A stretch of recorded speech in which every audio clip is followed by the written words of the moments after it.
All the critical elements were dry. Both teams seemed ready to go. But Doug Fister was off his game, and the Padres took full advantage in a blast-away win. Tonight, we feature Jordan Zimmermann looking to draw on memories of his last appearance at Petco Park.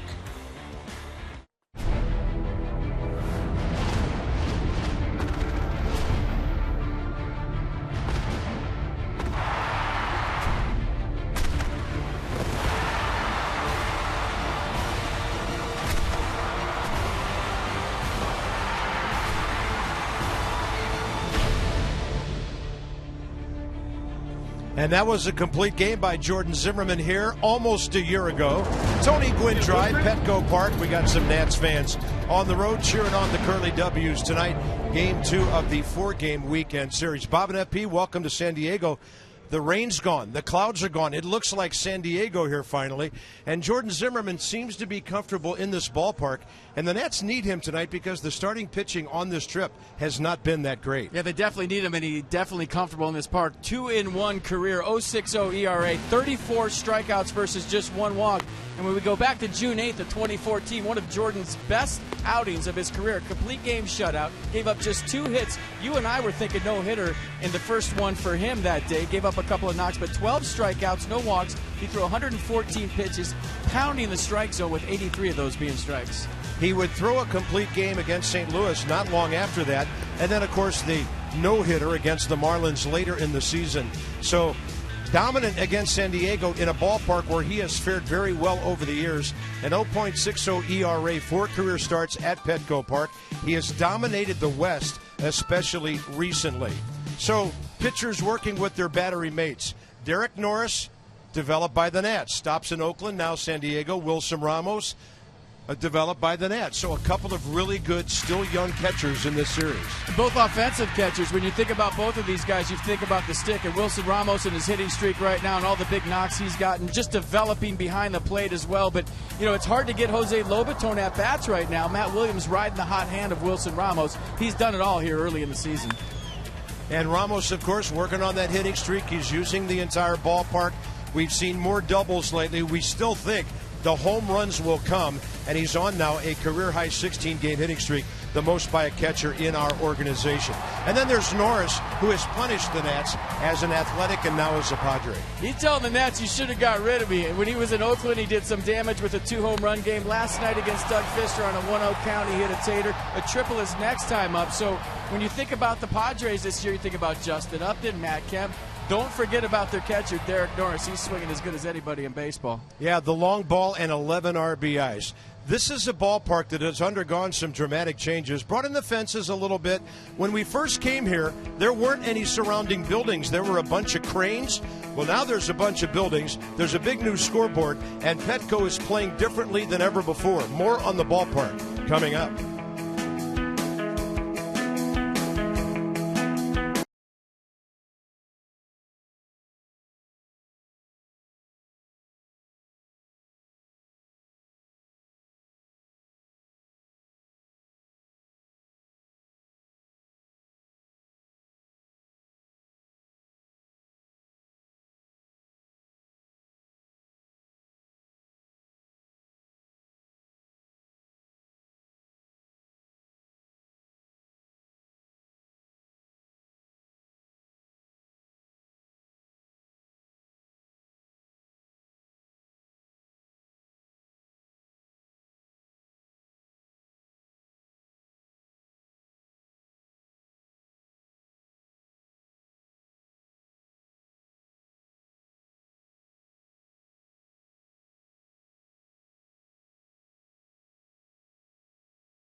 To you by PNC Bank for the achiever in you.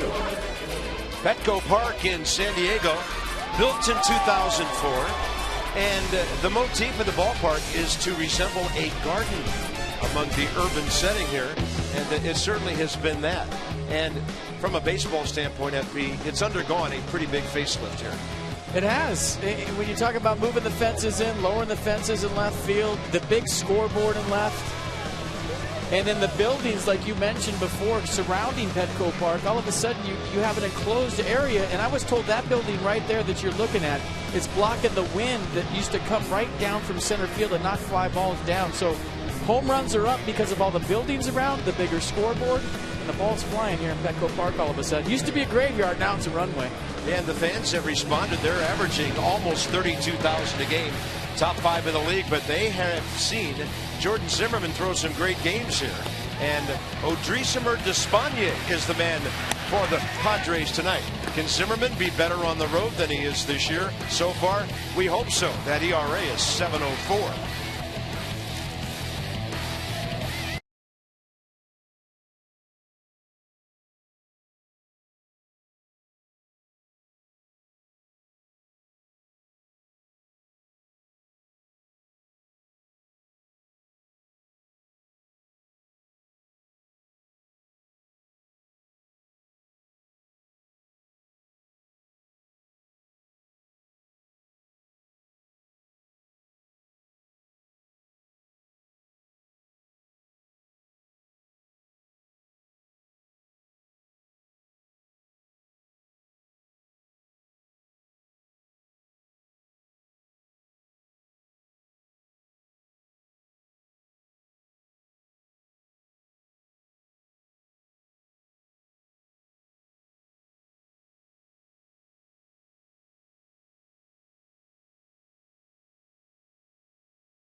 Home field, they're 10-7 this year. The Nats 9-11 on the road. It's a 2-2 trip so far with 3 to go.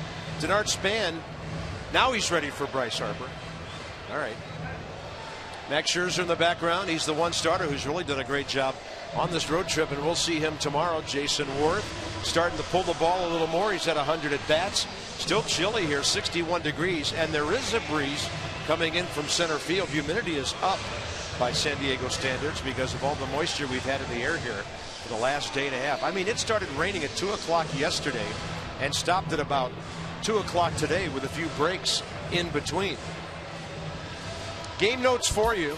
The Nats 26 of 37 since the start of last year against the West. Best of any team in the National League. Wilson Ramos driving in runs as well as gathering those hits during his 16-game streak where he's hitting .387. And Derek Norris, Nats farmhand for a long time, and now he's got a bunch of RBI games. He seems to get them in bunches, and he's certainly done that against the Nats. Washington hitting .256, 7th in the league, and second to the Dodgers in runs scored.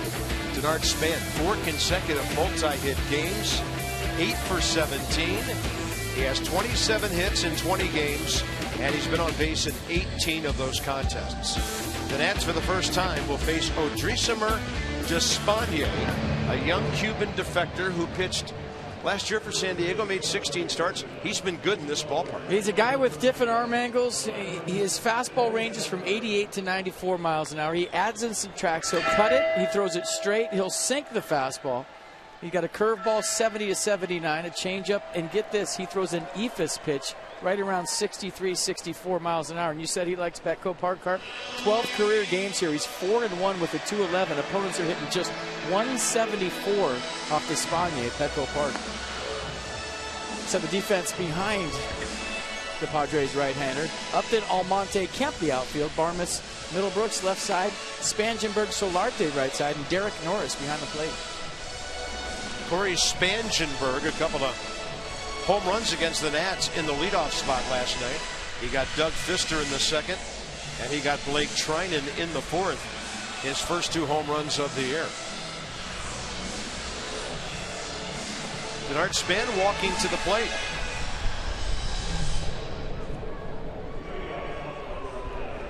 Batting average is .321. On base percentage is .376.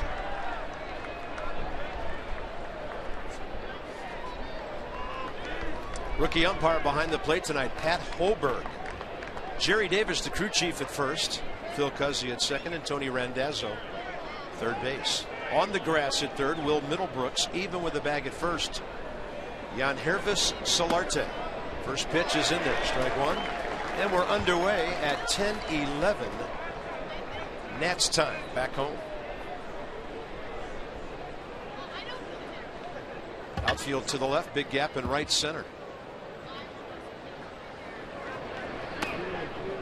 There are times during Despaignet's delivery where you'll see a little bit of El Duque in there. And I don't know if young guys in Cuba can watch TV and see games from the major leagues when he was growing up, but maybe he got that ethos from Levan. We'll see. He does a couple things to resemble other pitchers from that part of the world. And what a good swing by Denard Span. Off to another good start as he seeks another multi-hit game.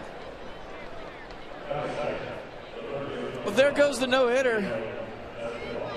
And you like to get that out of the way quick style with Denard Span. Nice piece of hit. When you talk about Despaignet's last start, he gave up 10 hits in just 5 innings, 8 runs to the Diamondbacks. So he's going to throw some balls right down the middle. You're going to get something to hit tonight, but he's a guy that lives on you getting yourself out. He likes to tease the strike zone away early. He'll dump the curveball into steal strike one. He likes to throw the changeup when he's behind in the count. 91 way outside to Escobar. Coming off an 0 for 5 last night, but he had an RBI grounder, and he's driven in 12 runs. The Nats have Span and Escobar sitting just outside the top 10 in the National League in batting average. And some run back on that one. And welcome as well to our Masson audience tonight. Orioles dropping one at home to the Angels, 3-1. Welcome aboard here in San Diego. Second game of a 4-game series. Scherzer tomorrow, Strasburg on Sunday for the Nats. On a pitch up, and Escobar around very late.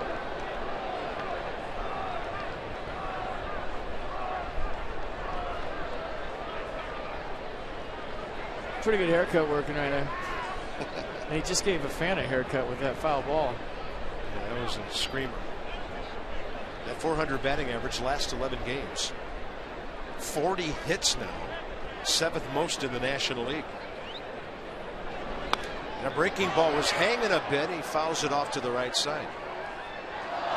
Just love to watch his approach when Denard Span gets on. He's really trying to utilize that hole created by Solarte holding Denard on first base. You can see all of his swings inside out, meaning no matter where the pitch is, even if it's inside, he's trying to hit it through that hole.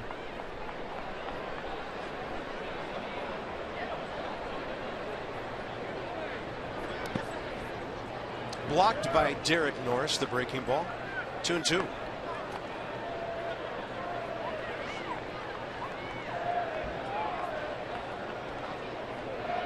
Three for 3 this year, 144 career. Solid percentage of 78%. This is great. We've only thrown more pitches tonight than all of last night before the rain. It was crazy. 6 pitches, hour and 56-minute rain delay.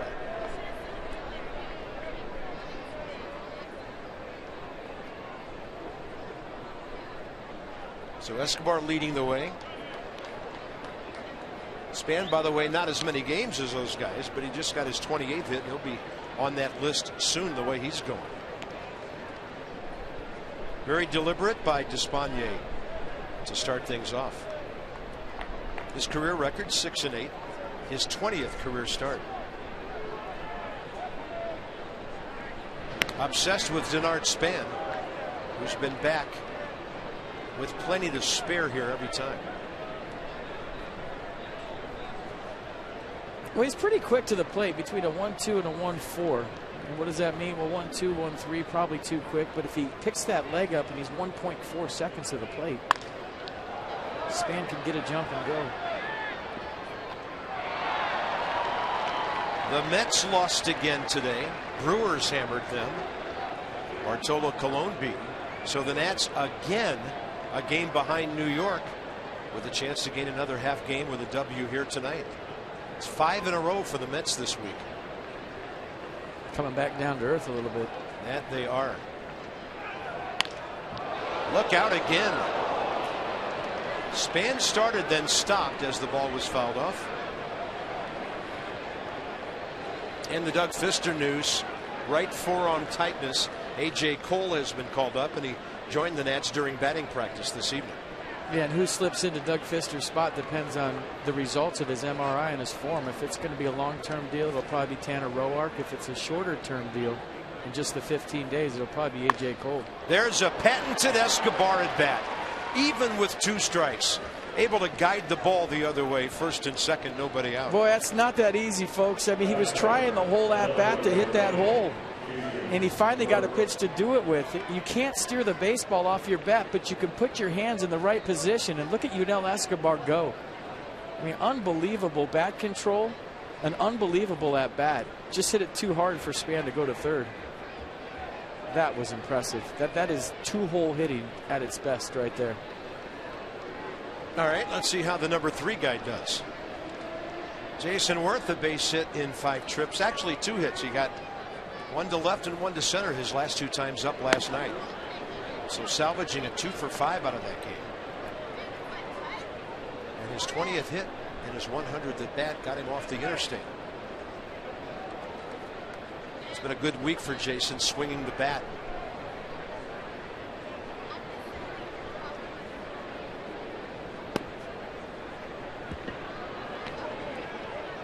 Despagnier's work rate here, or lack thereof, has some Padres defenders standing around in the very first inning. Well, he's a nibbler. That's the kind of pitcher he is. Just try to make you get yourself out, tease the corner of the strike zone.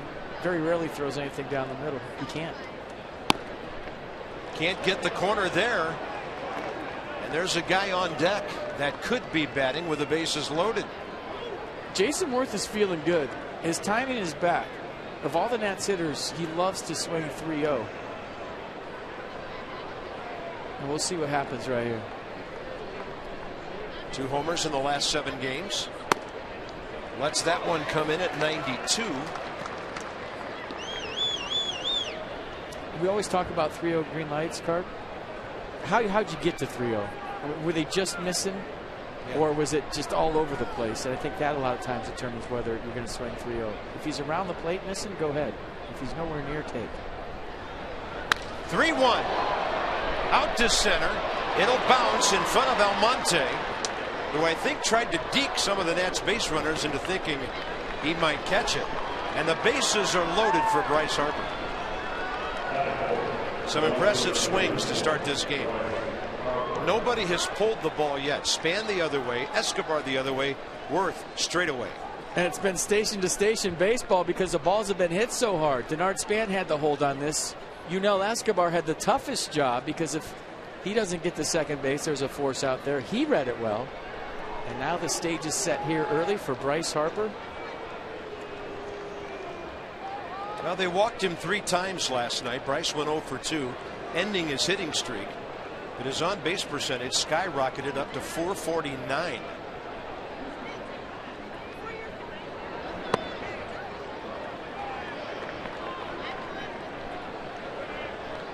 Still looking for his first career grand slam. He just wants to hit it hard somewhere, do some damage, and get the Nationals out ahead here.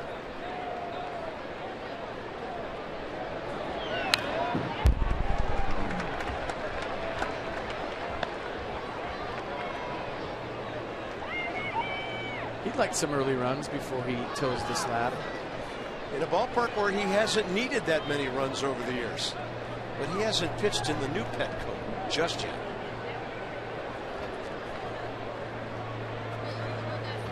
We got Bryce bunched toward the gap in right center. And that's up and in. Spins him out of there. Ball 2. Well, it's all right to go in and move somebody's feet and make them feel uncomfortable. But when you start getting up around the tower like that, that'll get the attention of a lot of people in gray uniforms. Pitching in is part of the game. Pitching up and in around the head is not.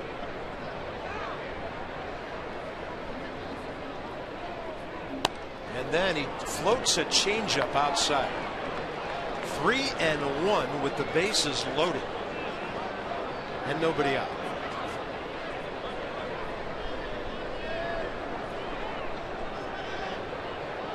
Heads up on one of these balconies if it's a strike.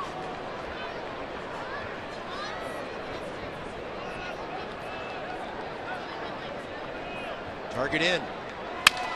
Broken bat. Fly ball. Right field. That'll drop in front of Matt Kemp. A run will score. The line is moving. And the bases are still loaded. Bryce Harper, RBI number 32. We'll take it. Probably ball 4. It was up and in, but bat died a hero in a big way. A little cut action to that Despaigne fastball. Got it right off the barrel onto the label, and it's station to station baseball here in the first for the Nats. The carousel is moving, folks, and so is the line. You know, and we've noticed in this series, Bud Black has made most of the visits to the mound. Not Darren Balsley, the pitching coach. In fact, I had somebody ask me a little while ago, is Darren Balsley even with the Padres right now? I'm not sure. But Bud Black has made the visits here. Like Sid Despaigne wanted nothing to do with what Bud Black was saying. He was kind of backing away from him, and Black had to grab him and say, hey,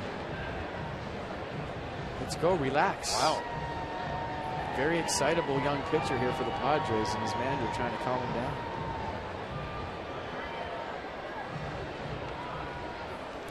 Ryan Zimmerman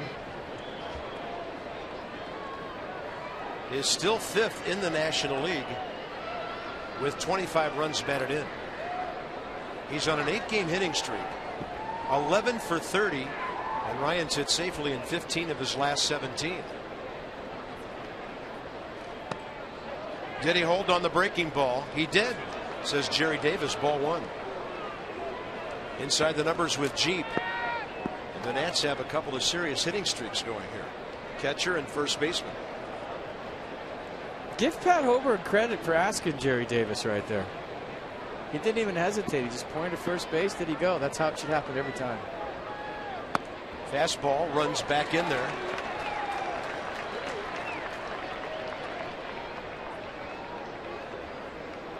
Now here's a man who knows all about hitting with the bases loaded.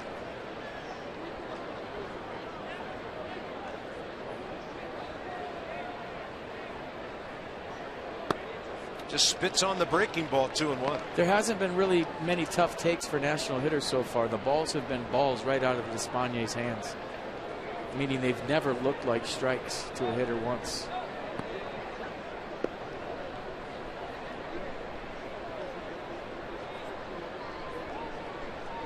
Change up, floats up and in. It's the same pitch he threw Bryce Harper on 2-1. Away, this one into Zimmerman. Seems to me he's afraid of his fastball right now. He's throwing everything but his fastball. And maybe he doesn't have a feel for it. Maybe he can't throw it for a strike, but a lot of off speed. It hasn't been effective. 25 pitches, 13 strikes. Zimmerman, this one going foul. As he hit it pretty well the opposite way, and now the count will be full with nobody out. But it's one of the approaches that's made Ryan so successful with the bases loaded over the years, staying on the ball and doing damage to any part of the ballpark.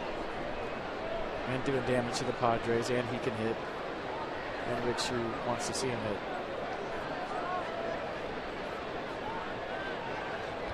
Payoff pitch with nobody out. Up and in for the RBI walk. What a take by Ryan Zimmerman. Despaigne thought he had a strike, and it's 2-0. Well, you can't be all over the place and then expect to get a borderline call. I mean, he hasn't been near the strike zone. Now you throw one that could go either way, and you expect it. Pat Oberg isn't looking for strikes because you haven't thrown them. It's that simple. Good take by Zimmerman. Line's moving. So the top 2 RBI guys, Harper gets his 32nd, Zimmerman gets his 26th.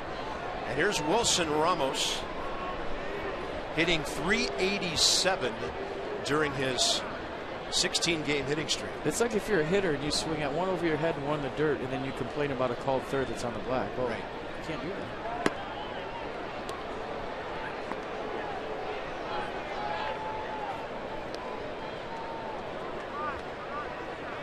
So 10 runs batted in, the extra base hits we talked about. He's done everything during the hitting streak but homer.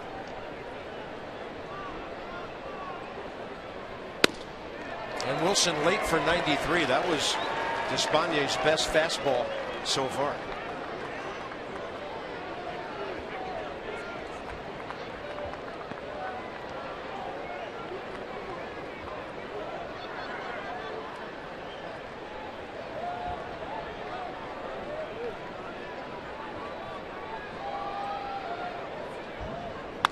Ramos gets jammed. Slow roller left side. Zimmerman goes after the second baseman. They turn the double play, but a run scores, and it's 3-0. Bryce Harper ends up at third. Well, big play for Despaigne and the Padres right here. Nobody out, bases loaded. He gets the ground ball. Nice turn by Spangenberg. Plenty of time to get Wilson Ramos. But that was a much-needed double play for the Padres. The Nats were thinking about a huge inning here in the top of the first. Now Ian Desmond's turn.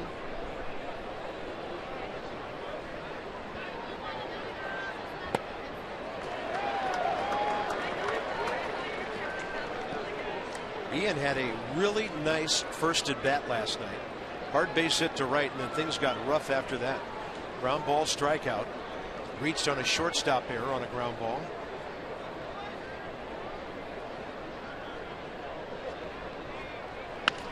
And that's up the middle for a 2-out RBI hit. Ian Desmond strong enough to fight off a ball that was not far off the trademark of his bat. It's 4-0 Nats. A little inside out swing right here. See the running fastball from Despaigne, and watch Desmond pull his hands in, fight to get most of the barrel of the baseball. A big 2-out knock for Ian Desmond. 4-0 Nats. Nicely done. Ian was 2 for 17 going into that at bat. What a good lift for him. And here's the 8th batter in the inning, Danny Espinosa.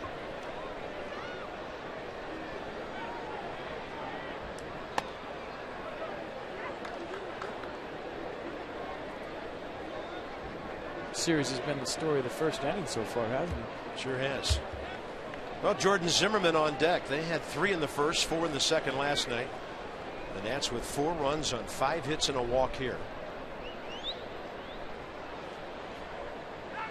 And on the run is Ian Desmond. Second base without a throw.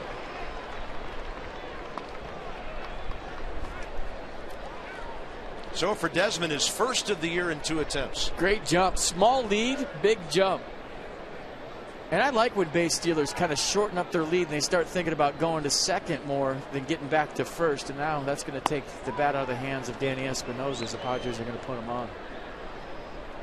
Padres have allowed 32 stolen bases this year. Only the Pirates with 37 have allowed more. Now the Nats are starting to warm up the running game. That's 5 stolen bases on this trip. And I like the fact that Ian Desmond stole right there. Even if Danny Espinosa can't hit, it's a good play when you have a pitcher like Jordan Zimmerman that can hit. And at the worst, you turn over the lineup for Span to lead off the second if Zimmerman goes down here. He's 1 for 13 this year. Jordan has 15 career runs batted in.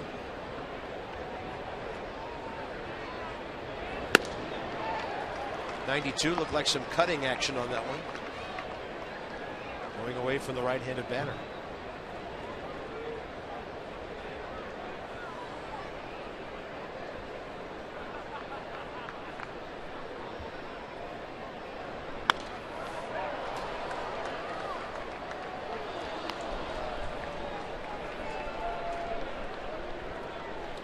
40 pitches coming.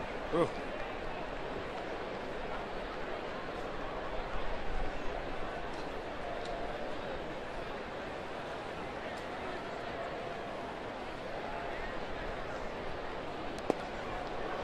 It's a pretty good play by Derek Norris on a breaking ball that hit and then kind of took that English spin back to him.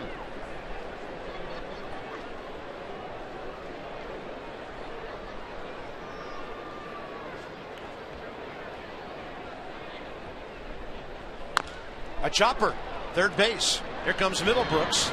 Gets rid of it in a hurry. And the Nats will score 4. Playing it the small ball way.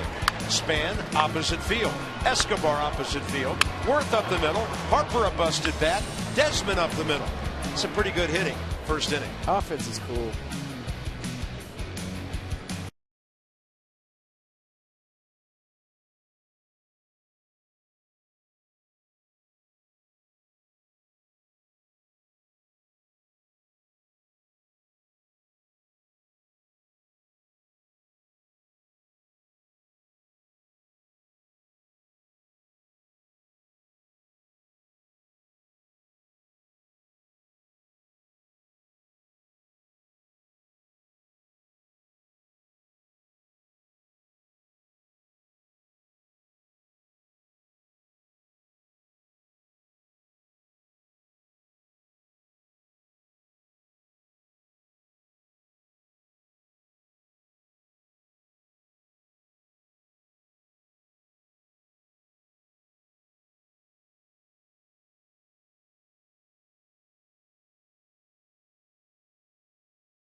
Four on the board for Jordan Zimmermann and the Nats. Corey Spangenberg, couple of homers last night. Over his last 2 games, 1 in Seattle, 1 here. He's 4 for 8. Doubled his career total. Abraham Almonte in there at center field tonight. Jan Hervis Solarte at first. Clint Barmas in there because he's 5 for 5 career against Jordan Zimmermann. Remember last start for Jordan Zimmermann? It was a battle against the Braves on the 10th. 6 innings, 8 hits, 3 runs, 2 strikeouts, 3 walks, 107 pitches.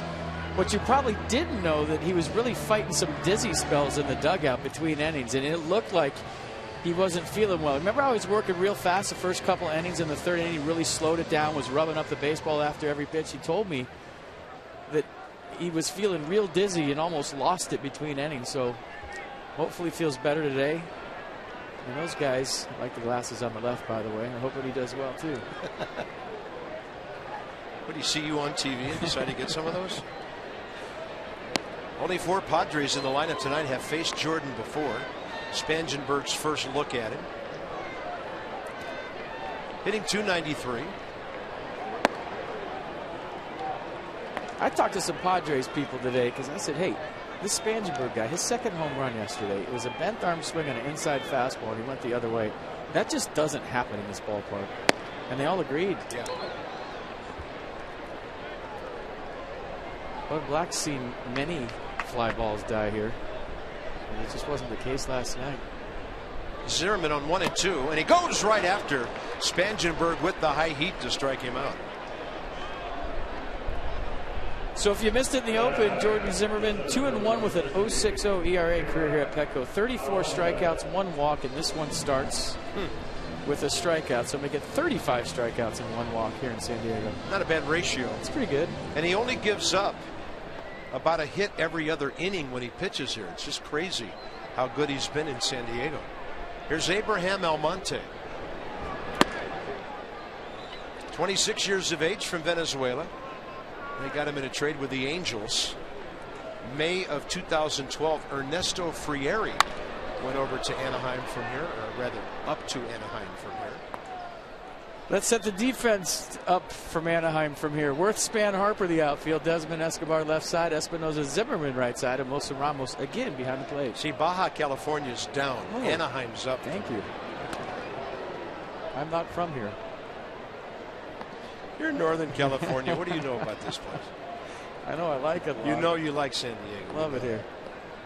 Almonte in 5 games, 3 for 12 with an RBI. 1 for 7 from the left side of the plate. 2-1. Good looking heater, outer half. And while I'm thinking it, I got to give a special thanks to the SEAL Team 3 today. They had us out to the Naval Special Warfare Training Center in Coronado, and we got to see the guys going through buds and the whole deal out there. It was pretty awesome. Yeah, in their kind of weather, huh? Yep. Can Denard Span reach it? No, it's on a hop. Almonte drops one in. Desmond throwing in behind the runner. And the Padres have their first base hit.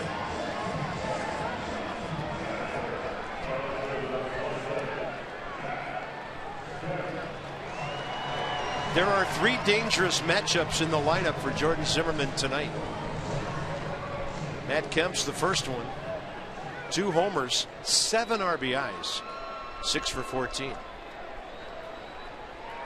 That's what he did last night. He had singles his first 2 times up, pulled them both. Jordan has struck him out 4 times. Matt Kemp's hole lately has been fastballs away, sliders away. And Jordan Zimmerman, if he can execute the game plan against him tonight, should have some success. That is a hot shot to Desmond. Quick to Espinosa. And they got the guy at first by 10 steps. That's how quickly that took place. 1 out hit, no problem. The Nats turn their 34th double play. They're in the top 6 in the league in twin killings.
Denard Span ready to lead off the second. Who's hot, who's not by American standard? I'll say that Denard Span's pretty hot. He's reached base safely 2 times in 5 straight games. That's 4th longest in Major League Baseball. And how about Bryce Harper?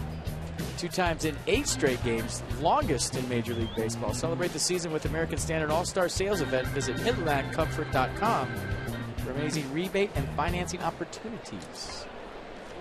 Denard Span's going to lead off again. On-base machines you're looking at right there. Denard saw the first pitch of the game. Now he's about to see the 42nd pitch of the game 1 inning later. And that's outside. Look at that batting average. On pace percentage now is over 380 for Denard.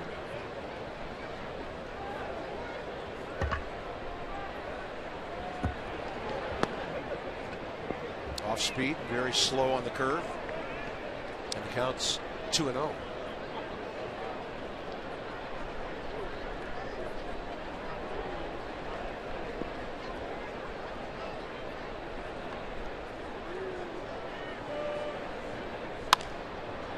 Inside out swing, and it's outside the bag.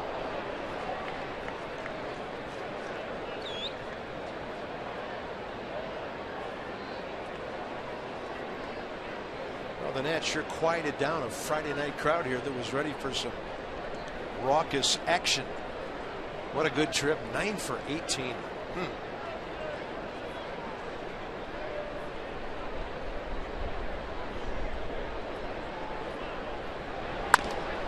And this bouncer right to Corey Spangenberg. The first out.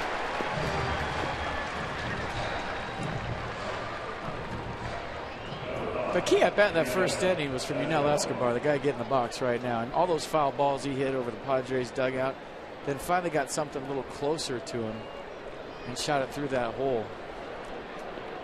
Guys who can do that with 2 strikes, you just don't find him on every team in the big leagues. He's a professional hitter.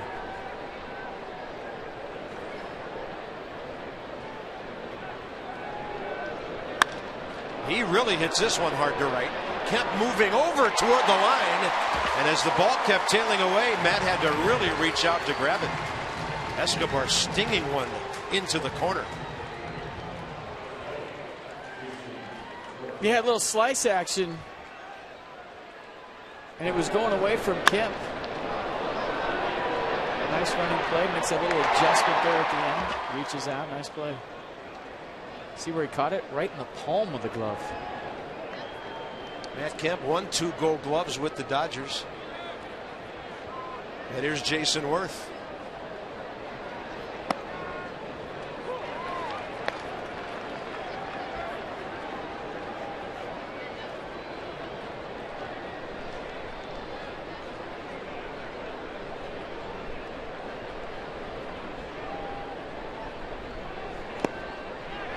Looked like he held on the breaking ball, but Jerry Davis says no.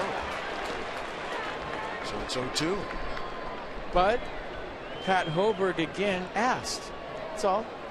Whether he went or not, you can't see the pitch, you can't see the bat, you can't see it all at once. Ask the dude standing first. He didn't do anything. Well, I think that's a good habit for a young umpire to get into. It's going to save him a lot of rhubarbs over the years. That's for sure. Yeah. And who likes rhubarbs unless it's pie? We don't have many rhubarbs anymore. I love that word. That's your Masson word of the night. Rhubarb. I like it. 29292. Earl Weaver had a lot of rhubarbs. He did.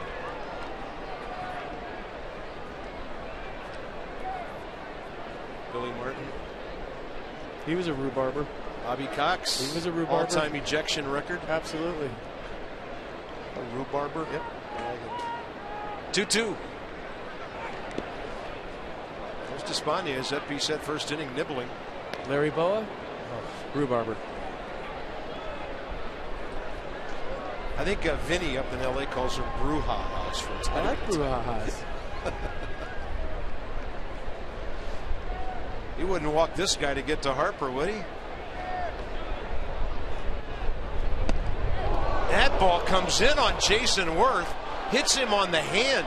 He might be out. I think the Padres are saying that Jason Worth was swinging at that pitch. Just hope he's okay. Jerry Davis says no swing, and Worth is in pain as Lee Kuntz comes out with Matt Williams. Yeah, this is not good.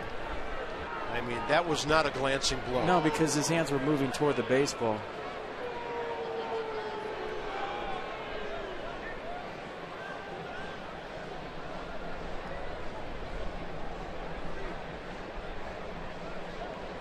A couple of years ago, Jason turning on that wrist, making a shoestring catch in right field. That ball just took off on him. When he made the decision to swing, it was in the zone, and it just took a right turn. It's a tough guy right there, and he's walking down to first base with 2 outs. And look at Despaigne, checked with him, said, hey, you all right? Pitcher feels bad about that one, and Worth is at first with 2 outs. Well, he got away with the swing there. Let's start there. And we're glad he's okay for the time being, but that's a full swing. And where did it exactly get him? Right in the guard, maybe? Did that guard save him? Maybe. Still hurt, obviously, but that guard might have saved him a broken bone. Here's Bryce Harper, who broke his bat and dumped an RBI single into right field. First time up. Nats already lead 4-0. There's that big Ephus curveball at 67 miles an hour. This work that sick to your stomach feeling going right now. I know it all too well.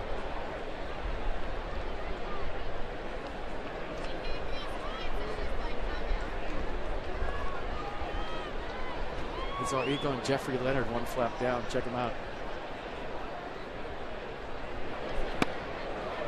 Fastball missing inside, 1-1. As Bryce continues to exhibit tremendous discipline and knowledge of the strike zone.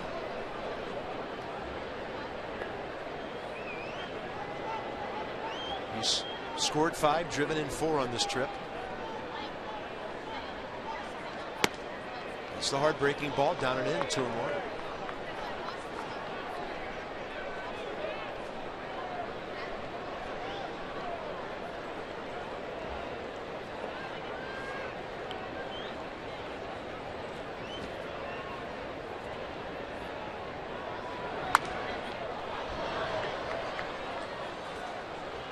Here's the aforementioned outfield play we talked about 3 years ago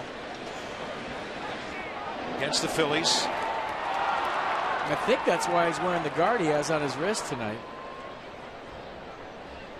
It's kind of a weird landing there.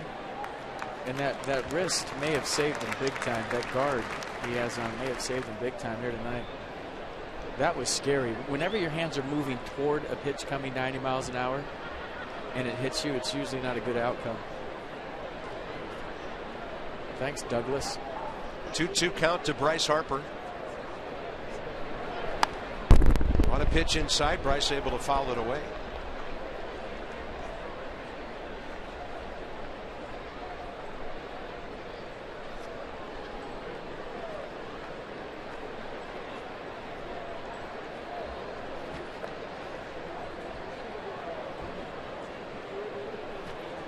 Shift is on for Bryce.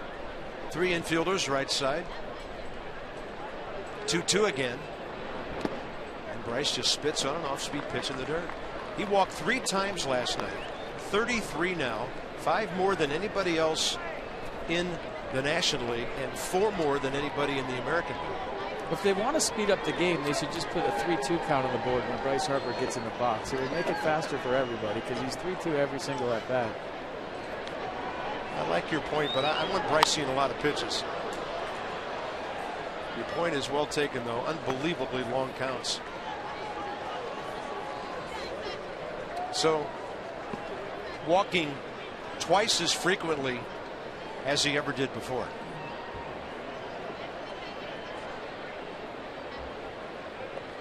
Pitch number 8 coming.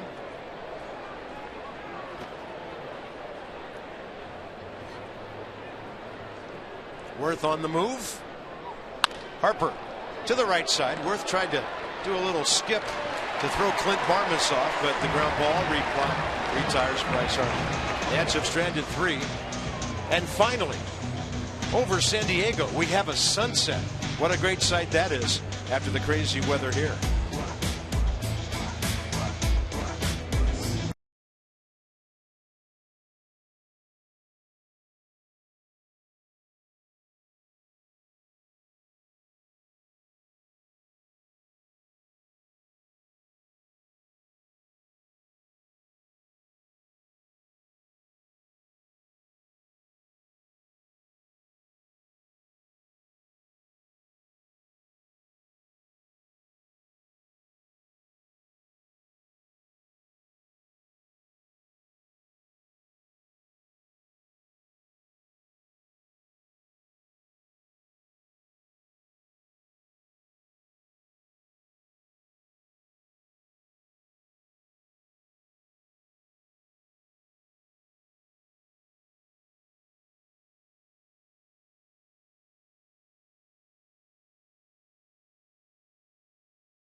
situation here in San Diego.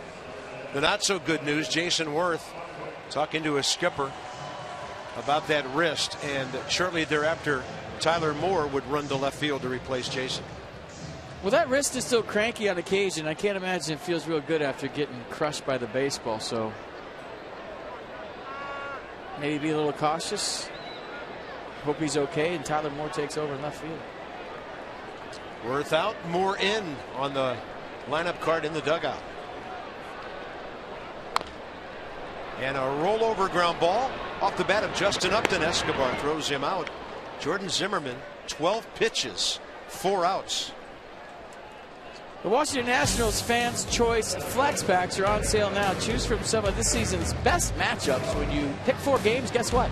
You get 1 free, and you get to sit next to that guy because he's cool. Go to nationals.com/flex to pick your games right now. They're going to get Flex Packs. Redskins covered. By the way, it's officially baseball season, folks. We are sad to report that the Wizards lost tonight, and we're the only show in town. Don't say it. Baseball and soccer. We're the only show in town. Oh, come on. Kidding. We got some guys over at the United who used to work for the Nats, so we'll give them their due. Derek Norris, the catcher, steps in at 3:04. Dick Enberg's son works for DC United. He lives right there in Capitol Hill. Told me today. 1 ball, 1 strike. Derek Norris, 14 doubles, 3rd most in the league, 5th in extra base hits, 8th in runs batted in. The good news is nobody's in scoring position because he's hitting .455 in that category.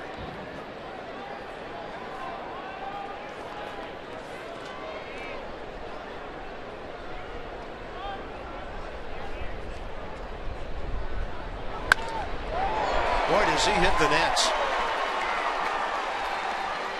Right up the middle, solid. Derek Norris in his first career at bat against Jordan Zimmerman. Well, he's officially in the club, the Nat Killer Club. He could get a T-shirt with Freddie Freeman, maybe Daniel Murphy. Every member of the Phillies from 5 or 6 Giancarlo years Stanton. ago. No, it's just single guys. I know. Nat Killer Club. He's in it. It's official now. Ibanez, Worth, Howard. Worth can't be in the Nat Killer Club, isn't he? He's a former member, and we took him away. Here's Solarte, the first baseman.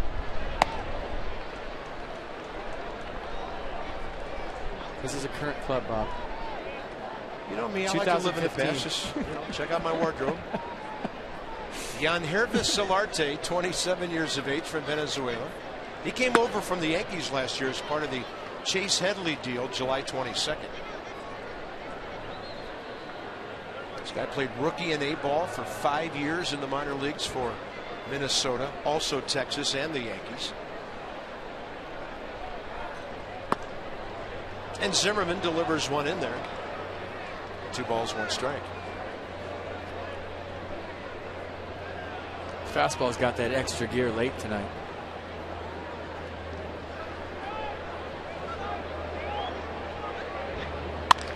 Bouncer. Espinosa's got it. Turns. Plenty of time to make the throw because he was so quick getting to that ball. 2 outs. What a play. Danny Espinosa's been as good as anybody at second base in baseball the first month and a half. And look at the range right here. That had first and third written all over it. Why? The ball wasn't hit hard. That gets through. It's runners at the corner, 1 out. Instead, it's a runner on second base and 2 outs. And look at Danny Espinosa's sellout. The ball just to the tip of the glove. Plenty of time to get Solarte. What a play. They'll bring in Will Middlebrooks. Hits his last 2 times up. Last night, Denard Span robbed him of a hit in center. Shallow center, first time up. Never gets old watching Danny Espinosa play second. And you know, with that arm of his, he can make plays later than a lot of guys and still throw people out. It's arm, it's range, we take for granted every double play he turns and throws a seed right on the money. He's as good as it gets with the glove at second. I don't care what anybody says.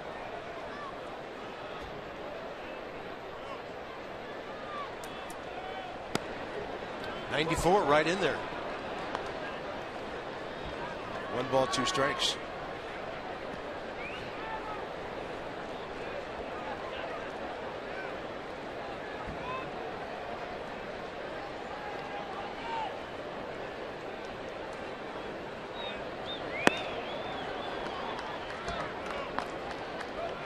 People are tweeting at me that Pete Cosmo is president of the Nats Killer Club, and that's just not right. 1 swing? Yeah, it's 1 swing. Got lucky.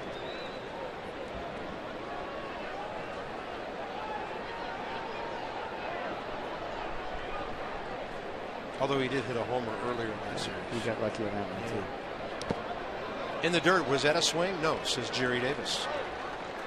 So Zimmerman trying to bury the breaking ball to end the inning. He has struck out Will Middlebrooks twice in the 3 career matchups between the two. Kemp, Upton, Middlebrooks, and the on-deck hitter Clint Barmas. The only Padres in the lineup previously facing Jordan Zimmerman. And he goes down low with 86 for the strikeout. So the Zimmermans tonight, Jordan getting his job done with a couple of zeros on the board. Ryan has an RBI. He'll lead off the 3rd.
Important connections. 4-0 Nationals. We go to the top of the 3rd. The story of the moment is Jason Worth. Second at bat, 2nd inning, 2 outs, nobody on a 3-2, I don't know, running fastball. Got drilled in the left wrist. He would go on to run at first base and then show Matt Williams his wrist. And he's in the clubhouse right now. Tyler Moore's at first, and that's all we know. Maybe couldn't close his glove. And if you can't do that, you definitely can't swing. So we're keeping our fingers crossed that he's okay. That's at 89, running back for a strike to Ryan Zimmerman. Walking for the 13th time last time up and collecting his 26th RBI.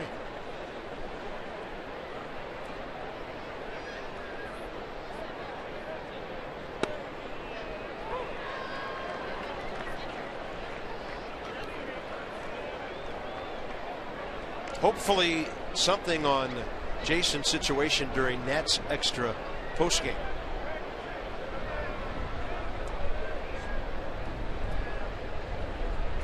Oh, 2. And the big curveball. We call this our top of the hour Masson reset. Bob, FP, and Dan with you from Petco Park in San Diego. Tale of 2 cities, different weather both days, different early innings result both days. Tonight it's 4-0 Washington. 5 hits. Not a good take. Not right a hard there. take for Ryan Zimmerman. It's a good take. That could have went either way. When the catcher's moving to his right. Bonus coverage on Masson as well with our audience that might have seen the Orioles game. They dropped one at home tonight. Derek Norris frames that. That's a strike. He'd have to be Picasso to frame that. There's a 2-2. Running fastball. Zimmerman up the middle. And Ryan Zimmerman has a 9-game hitting streak, plus 16 of his last 18. He is warming it up and on his way to 250 and beyond. Perfectly placed, good at bat, right back up the middle. Well done, Ryan Zimmerman. All of the stuff he does, his little hitch, his leg kick, everything on time all of a sudden. And when he's hot, he's hot. Yeah, hitting an even 250 here. Here's Ramos, who hit the 5-4-3 double play ball first time. It did bring in a run, the third run of that 4-run first, and then Ian Desmond, some great 2-out icing on the cake with a base hit up the middle. Up and away to Ramos, 2-0.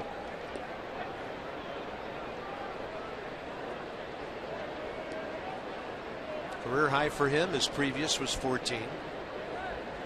A franchise high, more than Gary Carter was ever able to do.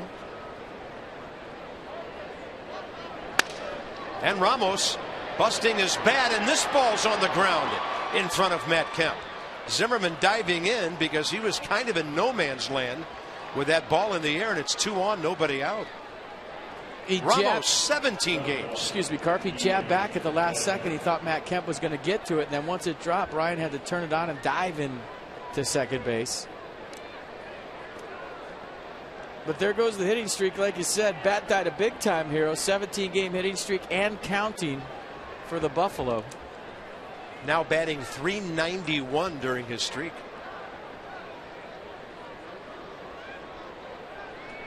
Big spot for Ian Desmond here, 2 on, nobody out. And now the Nats a big time opportunity to put a real stamp on this one. He went up hacking at 92 upstairs.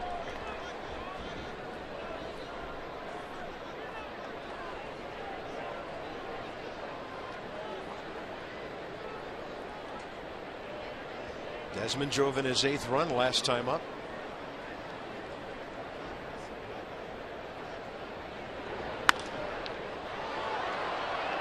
Upper deck, right side, strike 2.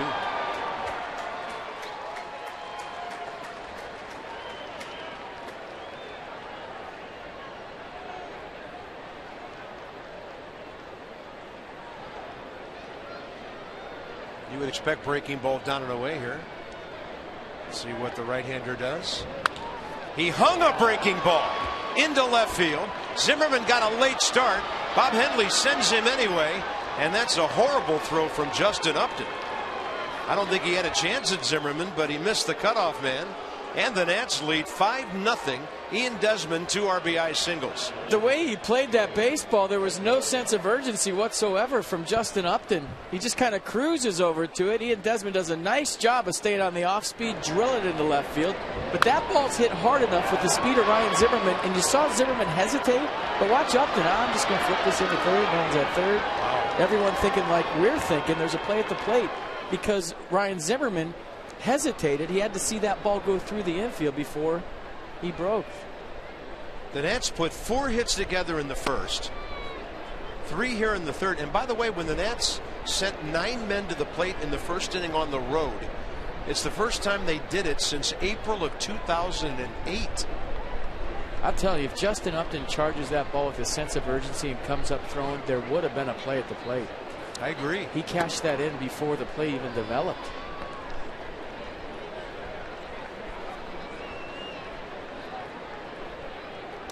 Not interested. By the way, the Nats in this series now have 16 hits. Every one of them a single.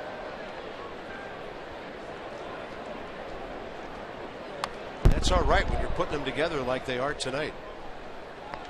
But this ball's hit hard. And Ryan Zimmerman, watch him on second base. He has to hold. Look at him. He hesitates right there. Sees the ball through. And then Upton comes right here. And even if he comes up throwing from that deep, you know, I don't know if he's going to be safe or out. But the play was definitely at the plate based on how that thing went. And maybe he didn't see Zimmerman hesitate, but that's not really your job as a left fielder. Danny Espinosa, I don't know how that ball missed him. Breaking ball down and in, 2 balls, 2 strikes. Bottom line is Despaign's all over the place here. He has registered 6 outs tonight, 2 of them on 1 pitch, and he's thrown 75 pitches. And Sean Kelly is working in the Padre bullpen for some early Friday evening action.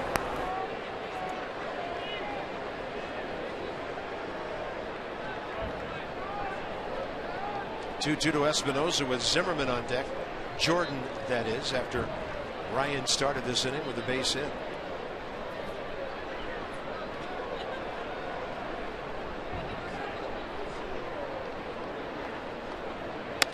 Espinosa waits for the off-speed pitch. Right field corner. Ramos will score. Desmond coming around. He will score. Espinosa still going. Good throw gets him. He's out at third, but the Nats lead 7-0. Well, there's your extra base hit. Finally.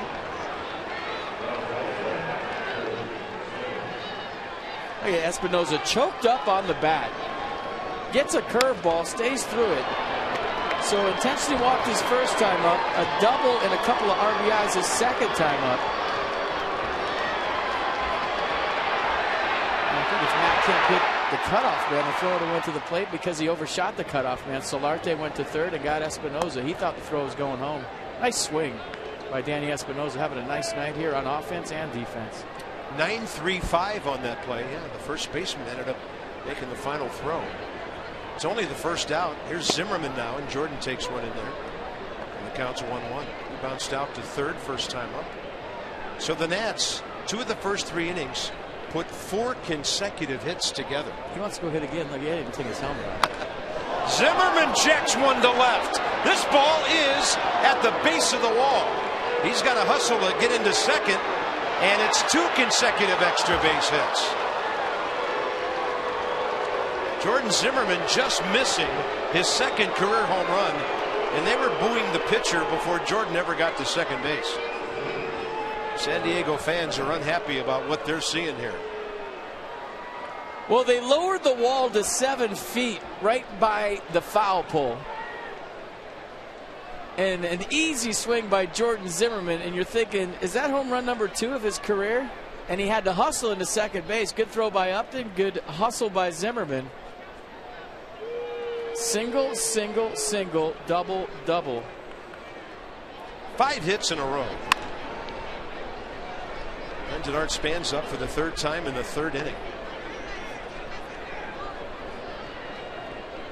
Buddy Black's pitcher is due up second in the 3rd inning, so he was hoping Despaigne could get out of this, then pinch hit for him and not have to use an extra guy. Now he may have to bring in a reliever who could end up hitting as well. 10 Washington hits already. He's leaving the starter out there, isn't he? Well, I think what you spotted on that visit to the mound back in the 1st inning indicated some unhappiness on Bud Black's part with what he was seeing. Well, I think he wants him, and I talked to Padre people today, throw more fastballs. At times he just falls in love with his off speed, and that's what's been getting hit around most year tonight. Denard Span takes a fastball for a strike. Gave up on it, had some swing back action. That's his first strikeout of the night. He thought it was up. Next up, Escobar, who has singled to right and been robbed of an extra base hit to right by Matt Kemp.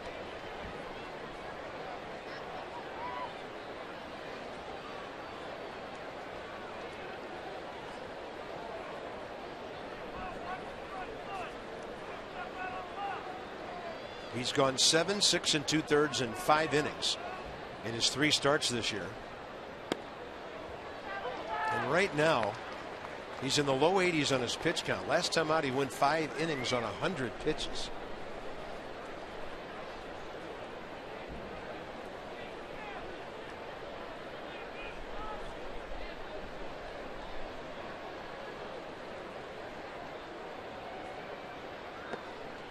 Easy take for Escobar, and the curveball way outside. We know didn't like the way he took that pitch, so he reenacted it. And he showed everybody he was not happy that he jumped at that pitch. I just love watching this guy's energy. We saw Tyler Moore, who might be getting an at bat here pretty quickly. That's in there, 1-2.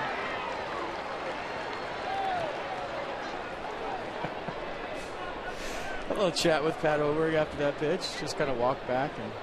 He becomes an actor when he steps in the batter's box. His at-bats are a reality show in and of itself. And the more pitches he takes, the better it is. Look at shaking his head.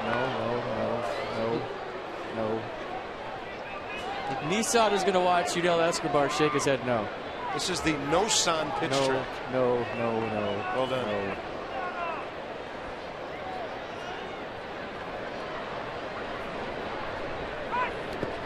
Curveball, way outside, blocked by Derek Norris. You know, all that tells me, as fun as it is to watch and entertain, he's into every single pitch. Like it's the last pitch he's ever going to see his whole life, and I love it.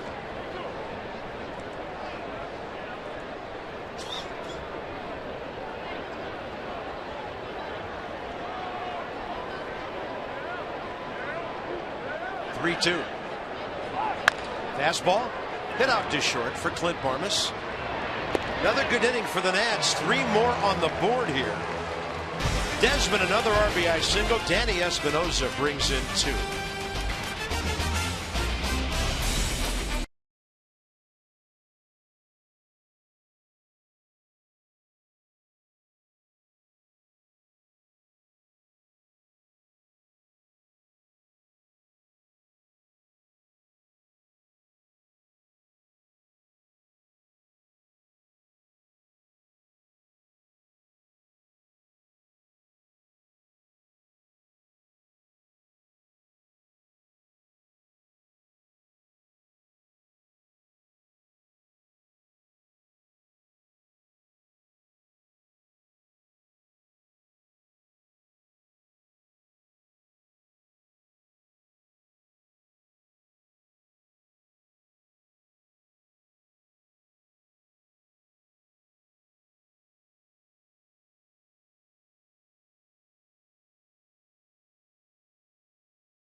Park. We know that players are superstitious in baseball, but coaches are superstitious too. And if you remember last year, the Nationals coaches had a tradition of taking the lineup card out to the umpire before first pitch. And if that guy wins that day, he'll take out the lineup card again the next day and keep it rolling until he loses. Well, they've carried that over to this year as well. And I've got some early results on how they're all doing. Mark Wiedemeyer is the early success story this year. He says he's gotten 8 to 10 of the Nats wins. He was on their 5-game winning streak. He said, there's no question, when I take it out, we win. No word yet on who the loser is. A couple guys were unwilling to tell me who has gotten the Nats the fewest wins this season. We'll check in on that later, but Wiedemeyer's gotten it done early on, guys. Well, is it 8 or is it 10? Ask him.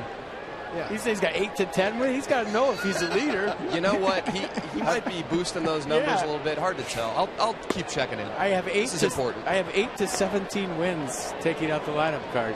Let's go. Tighten it up, Weeds. That's Dan Kolko with sort of our Coons.com sideline report. When you're talking cars and wins and lineup cards, you're talking Coons.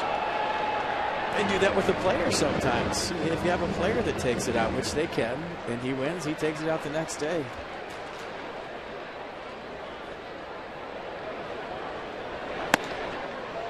I like the fact that he wasn't self-promoting in any way, shape, or form.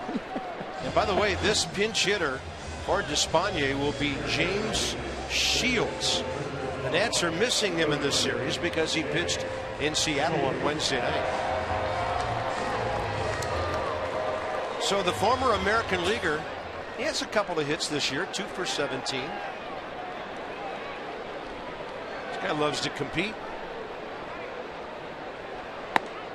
So does Jordan Zimmerman. Fastball upstairs. That was his third strikeout a moment ago. So Despagnier's done after 3 innings, giving up 7 runs on 10 hits.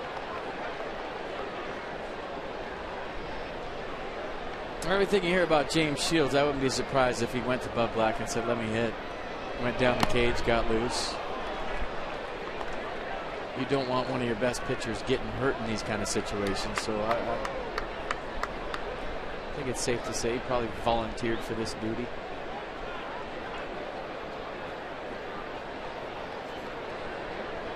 Fastball up, and Shields rides it upstairs.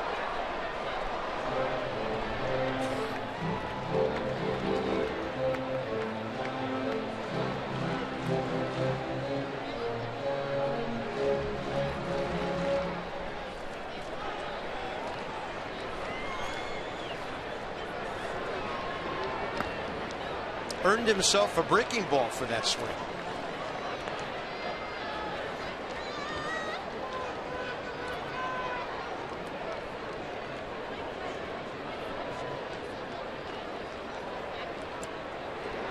Fastball up. Ryan Zimmerman forward before it could take that second hop. 2 down. Just a reminder, as you enjoy a cold one, to look forward to Miller Time later in tonight's game. That is brought to you by Miller Lite. I'm just helping you out. Just pausing for dramatic effect. Had me on the edge of my swivel seat. Mm-hmm. Top of the order, Corey Spangenberg. Zimmerman struck him out to start the bottom of the first. That's a great breaking ball right there. A lot of snap to it. First time through the lineup, the Padres go 2 for 9. A couple of singles. Double play got rid of one of those runners. Almonte back in the first.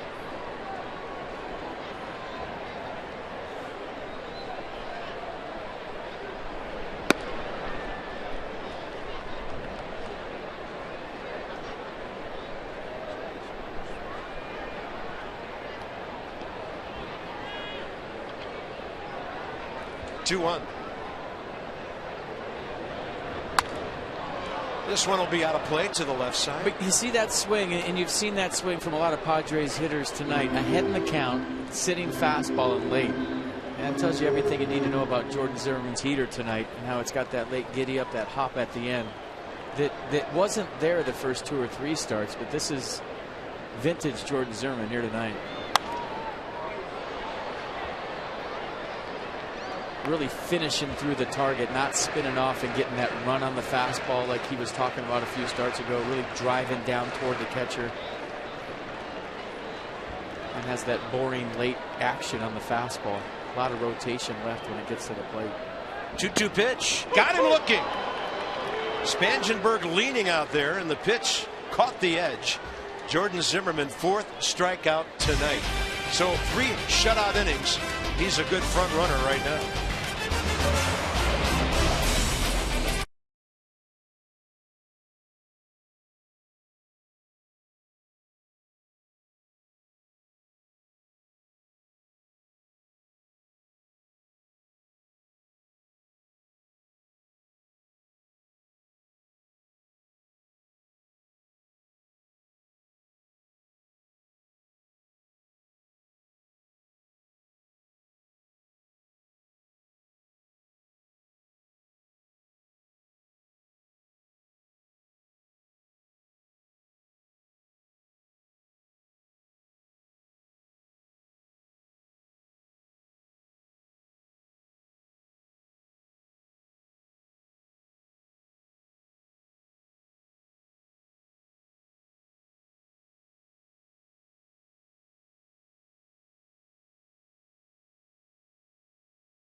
streak against the White Sox on this date, 1941.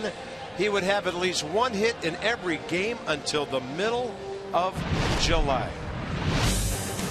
What a hitter. Joe DiMaggio, the great outfielder, the great right-handed hitter.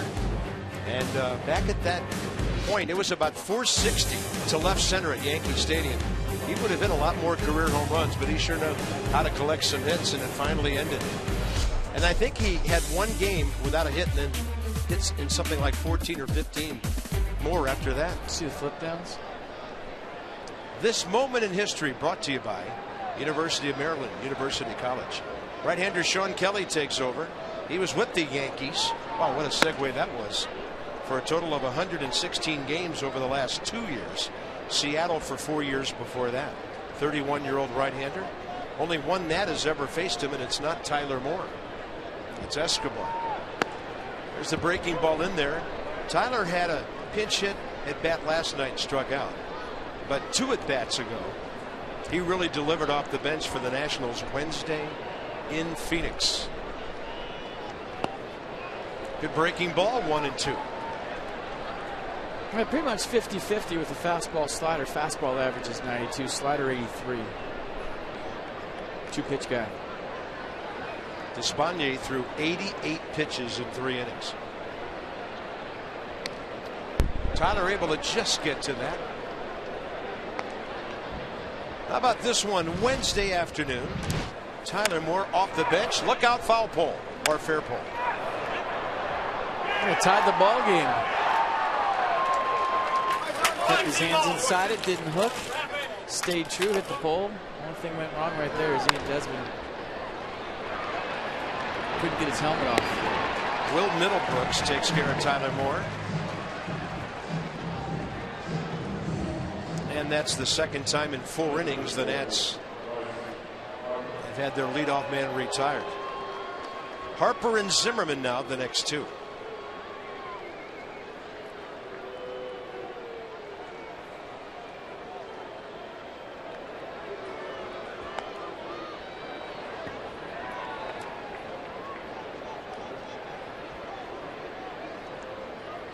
RBI single, bouncing ball to second. Rice has driven in 32 runs, ties him with Adrian Gonzalez behind Giancarlo Stanton, who had 33 coming into the day, and he hit his 9th home run of the year today. But the Braves beat the Marlins in Miami.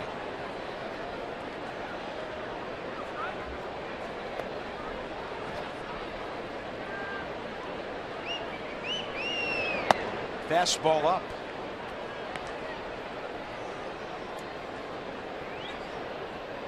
Up and in seems to be where teams are going recently on Bryce Harper. Just kind of teasing that top inside corner of the strike zone. And there it goes. Right field at the wall. Kemp, he can only watch it. Bryce Harper, number 13, and RBI number 33.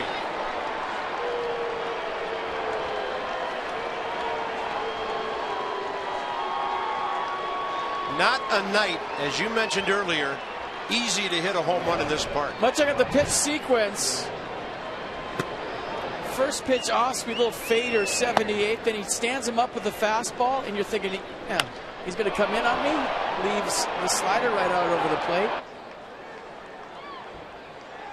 And Bryce Harper deposits it into right field. How good is Bryce Harper? I'd say excellent is a really good word right now. 68th career home run.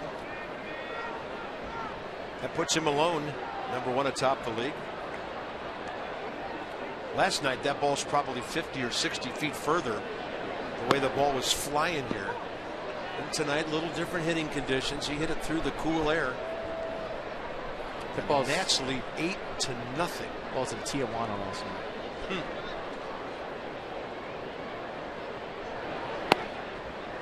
Ryan Zimmerman can't get to the breaking ball.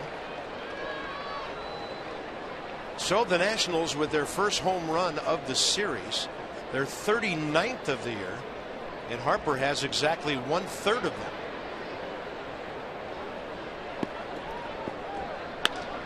Zimmerman on a ball off the end of the bat will hit a fly ball to Matt Kemp. 2 outs.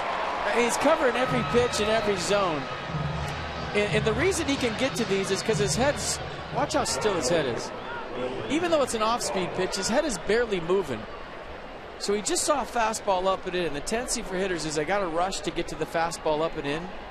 But he's so under control, and he trusts his swing so much right now that he knows he doesn't have to rush to get to the fastball. He stays back on the off-speed and hits a 93-mile-an-hour home run.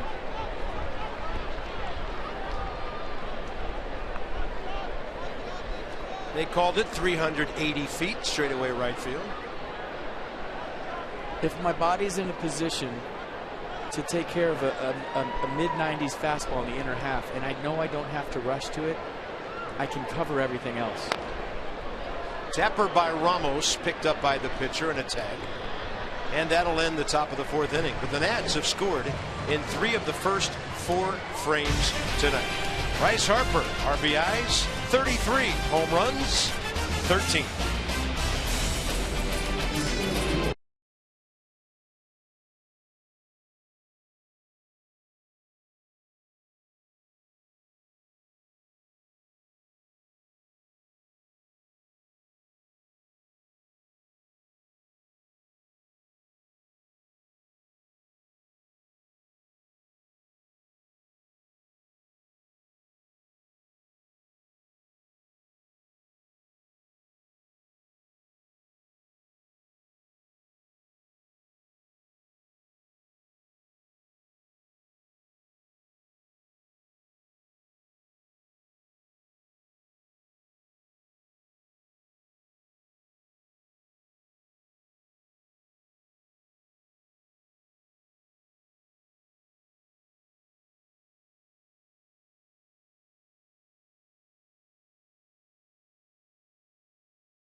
If you text a hashtag in a picture, or you tweet a hashtag in a picture on the scoreboard, they put you up there. That's what they're doing. Everybody looks between innings at the scoreboard to see if they made it on the scoreboard. Bryce Harper almost hit the scoreboard with his last home run on Washington, D.C. Lexus Steelers, donating $250 to the Children's National Health System for every home run a Nats player hits this season.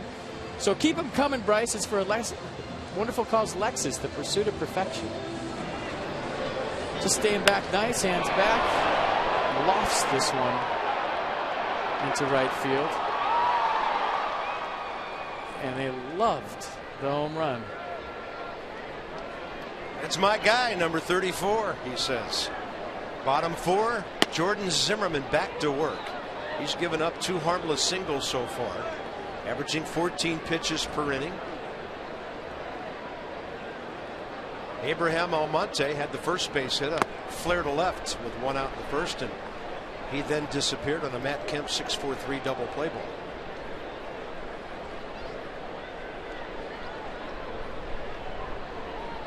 What is it with this road trip? 11-1, 14-6, 9-6. Last night 8-3, and tonight 8-0. Let's see what Jordan can do, what Max Scherzer did with a big lead Monday night. Scherzer goes tomorrow. It would be a great thing to draw even in the series tonight. Let Max do his thing tomorrow and put the pressure on the Padres Sunday, having to face Strasburg. 2-2, and that's a fastball away at 93.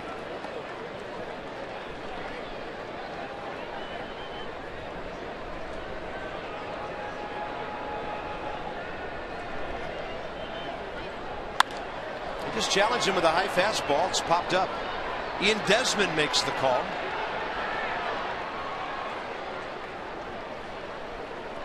The Yankees are coming May 19th and 20th, 2-game series. First 25,000 fans.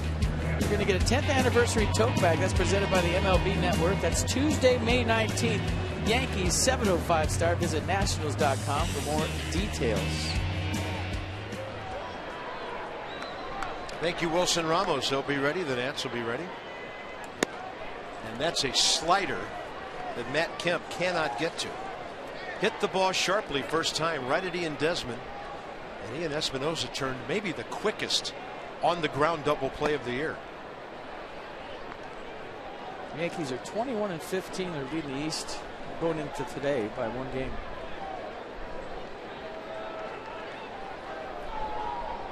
They had a rough ride in Kansas City tonight. 12-1 Royals. And Chris Young is 3-0. Right-hander who's been in the Nats camp a couple of times in recent years. 7'8" Chris Young. Must have looked like that to the Yankees tonight, who gave up 17 hits. Tampa Bay lost, so they stay a game behind the Yankees in the AL East. And Matt Kemp will draw base on balls with 1 out. George Zimmer not happy. You don't usually see him show emotion, and he just showed it right there. Second career walk in this ballpark. Maybe that's why. Against 38 strikeouts.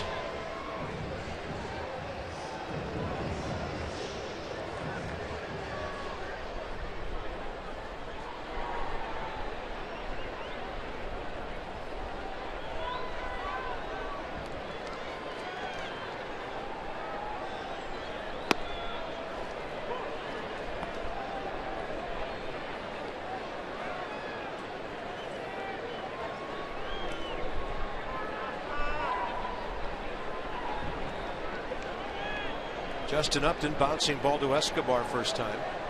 Early count swinging. That's up and in. 1 ball, 1 strike.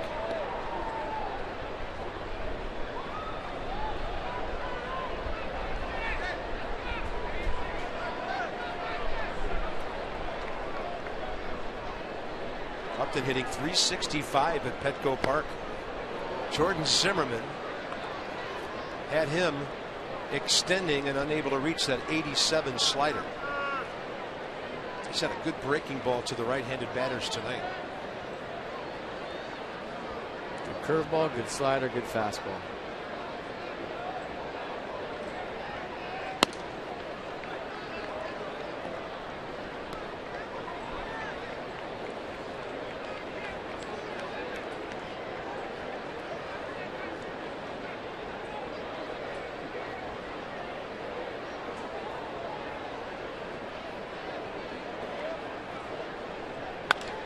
Challenged him high in the air, ball drifting over toward right center, and Denard Span has it for the 2nd out.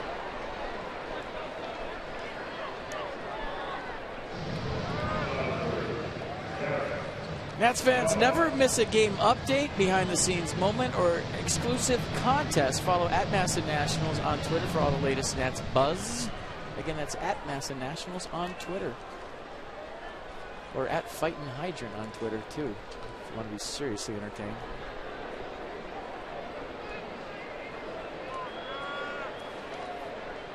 Derek Norris base it up the middle first time. Fouls that one off his counterpart, Wilson Ramos. So Ramos started his professional career in the Minnesota organization. Came over here in a trade. Derek Norris with the Nats to Oakland, part of the Gio deal, and now on to San Diego. And he's made a good first impression here. He's batting over .300. He's driven in 23 runs. A lot of doubles, extra base hits, and outstanding with runners in scoring position. Jordan just missing low and away.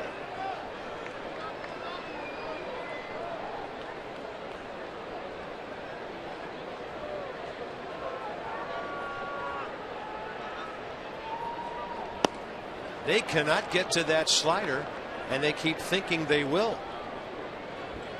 Nissan will track it. But because it's hard to pick up, it's hard to see that rotation. As a hitter, you're not picking up the dot on the slider. And on most sliders, if you're a hitter, you see a little dot. Fastball up to strike him out.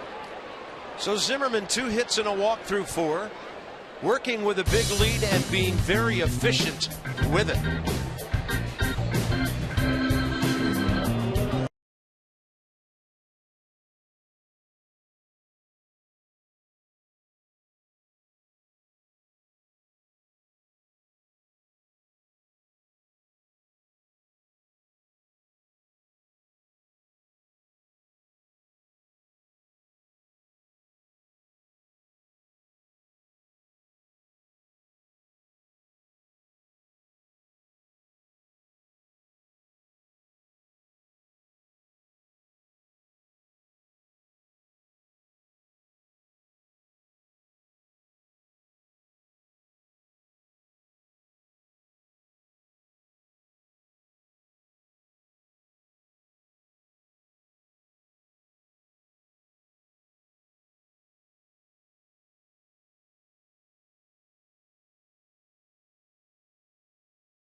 some Geico highlights. Ian Desmond having a nice night. First time up, 2 outs. Little base hit up the middle. That would score Bryce Harper and make it 4-0. He'd go on to steal second base. Check that box. And last time up, bullet to left. RBI single. That would score Ryan Zimmerman. So Ian Desmond off to a nice night so far. 2 for 2. Yeah. A couple of RBIs. He has 9 on the year. And that breaking ball catches the edge of the strike zone. It was kind of hanging up and in. 5th inning underway. Sean Kelly out of the San Diego bullpen early tonight.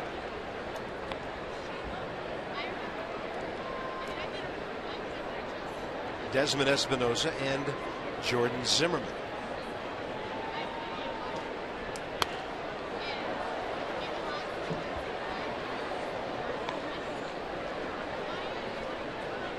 My buddy Joe Siddle does radio for the Toronto Blue Jays. They were just playing the Orioles. He caught 2 foul balls in consecutive nights in the booth in Baltimore. What are the odds of that happening? Well, he's a catcher. Yeah, that's right. Good point. Probably more range than he's ever shown before. Yeah, that's true.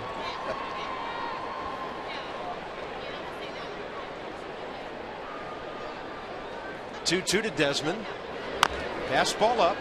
And a chopper that will stay foul. I think Ian needs one of those 3 for 4, 4 for 4 nights. He can just relax. He's got 2 for 2 here. Came into this game 2 for 17. Do you know what Friday, May 22nd is? It's National Jersey Day. Wear your Nationals jersey and show your pride as the Nats take on the Phils. 7:05 start. Need a Nats jersey? The main team store at Nationals Park will have a special offer for you on that day. National Jersey Day. Fastball upstairs, probably ball 3, and Ian Desmond strikes out. First K by Sean Kelly.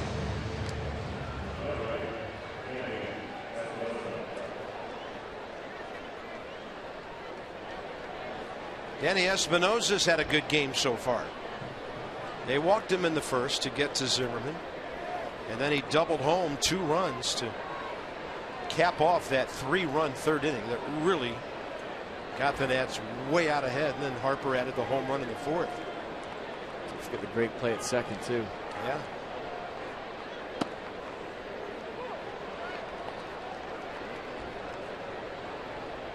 Right now up in LA, the Dodgers lead Colorado 4-0. With the Nats production tonight, the Dodgers, first in the league in runs, have only scored 4 more runs than Washington now. The Nats are up to 178 runs. The Dodgers at 182.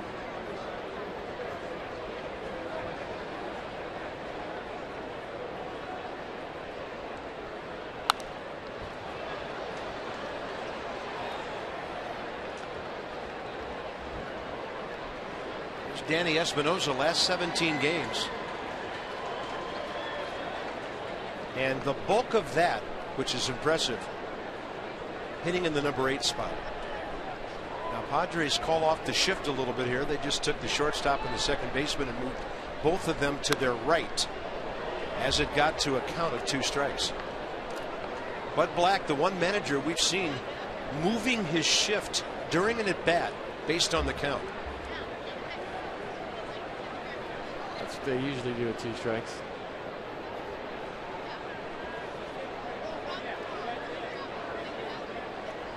That fire drill you just drew had everything but an alarm. Swing and a miss on a breaking ball, down and in. 2 outs. I can't keep up. I look out there and the shortstop's playing second, and then it's a 1-2 count. Now he's playing third, and then the third baseman's playing second. All I know is the Padres are 11th in the league in team defense. And then, you know, the ground ball happens, and I don't know whether to put 5-3, 6-3, or 4-3 in my scorebook, because, I mean, there's going to be a time when guys are playing with iPads in their back pocket, and they'll pull them out and see where they need to play against a certain guy. Go. Tell them.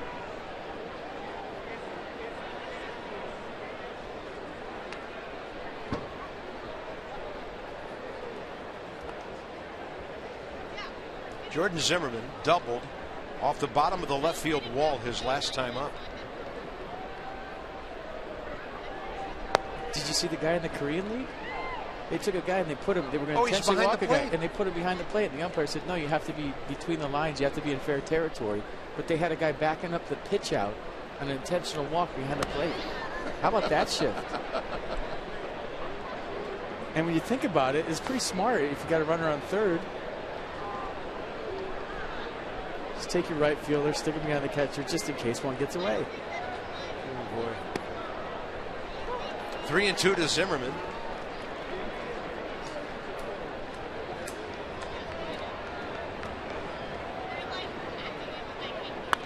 Got a fastball, popped it out of play.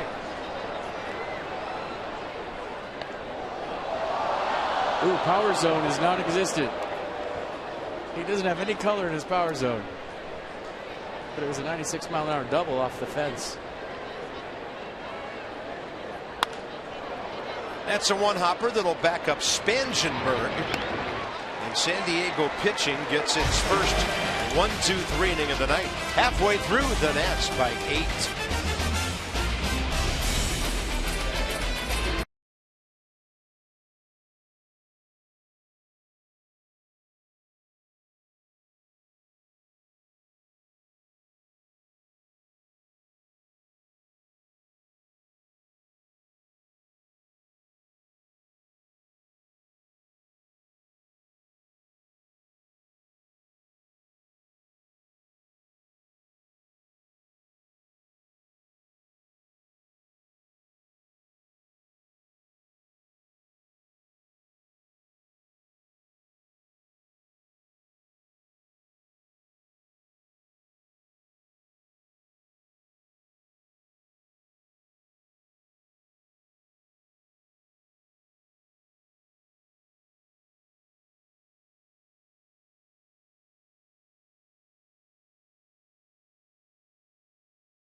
Played that way so far. 8-0 Nats. Jordan Zimmerman racking up the strikeouts tonight. It's the fastball up that's done most of the damage. The slider's been good as well. He's thrown 47 fastballs of his 62 pitches, 11 sliders, 4 curves. So the slider's been the best secondary pitch, but he's been climbing the ladder with some high heat to get those Ks. Ks for Kids from Toyota, Washington area Toyota dealers, helping children and their families. $37 every time a Nats pitcher strikes out an opposing hitter. Donated to the Children's Inn at the National Institutes of Health. Bottom 5, 6, 7, 8, Solarte, Middlebrooks, and Barmas. Jan Hervis Solarte. Bouncing ball that he thought was a base hit until Danny Espinosa got in the way and threw him out. That was with the runner already aboard in the second inning. Padres have one lefty in their bullpen, Frank Garces, throwing. That breaking ball, Solarte went and got it. Denard Span hustles to cut it off. First time tonight the Padres put their leadoff man on.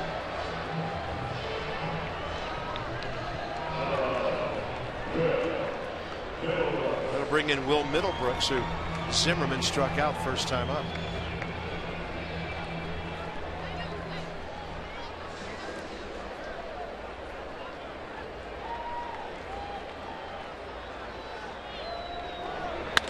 Fastball, base hit.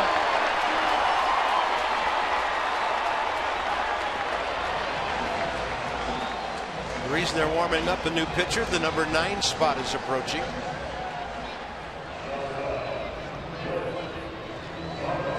So Clint Barmer steps in. Jordan Zimmerman last time up retired him for the first time ever. And there's Jed Jerko in the number 9 spot to hit for Sean Kelly. They're going up hacking now. That's usually see teams do against Jordan early in the game, and now the Padres kind of figuring things out. Jordan Zimmerman, 67 pitches, 40 strikes, 27 balls. And I know he's got plus stuff tonight. He's throwing strikes, so why not have it? That ball looks like it's going to drop, and the bases are loaded with nobody out.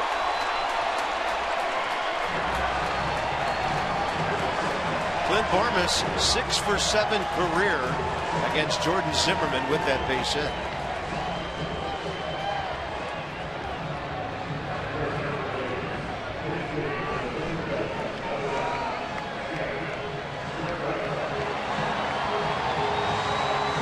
They'll bring in Jed Jerko, who's 0 for 5 career against Zimmerman. Jerko as a pinch hitter this year, pretty strong. 3 for 6, a homer, 2 RBIs. He could be early hacking here. Fastball up in the zone, 92. Nothing to panic about here if you're Jordan Zimmerman. You just have to crack the whip a little bit. You got the bases loaded, nobody out. He's been on cruise control this whole game so far. He's going to have to redline a little bit. You don't want to give up runs. Another fastball up. And what he's done best tonight is if you're going to swing at that, I'm going to throw in a little bit higher and see if you'll offer. We just showed you that strikeout package. Most of the strikeouts tonight have been around fastballs around the Padres' letters. Let's see if he does it right here.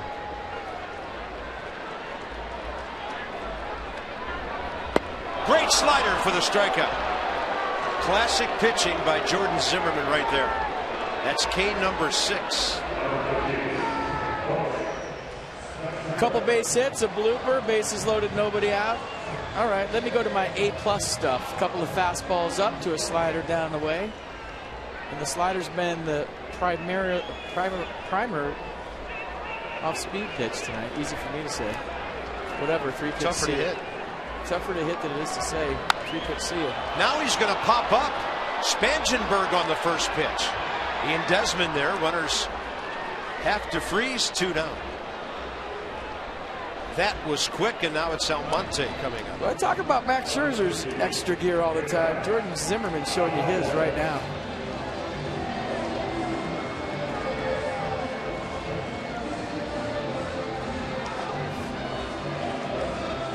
Primary? That's what I was looking for. Yeah. Well, if they're secondary, primary. That's what I get for trying to use big words. 5 batters, 10 pitches this inning. Things are happening fast. Almonte single up the middle first inning. Popped up to Desmond his next time up. And he drops in 81 on the curveball right there.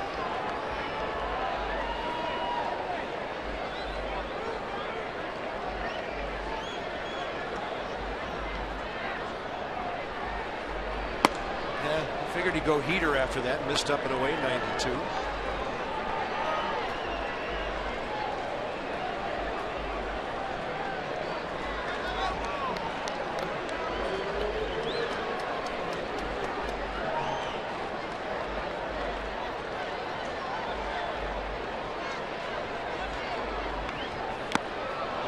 Couldn't lay off the 93 up and in, foul tip, strike 2. A little cut to it right here at 93. Watch this.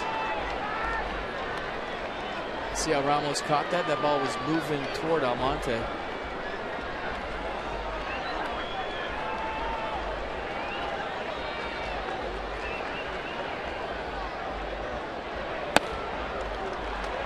That was on purpose.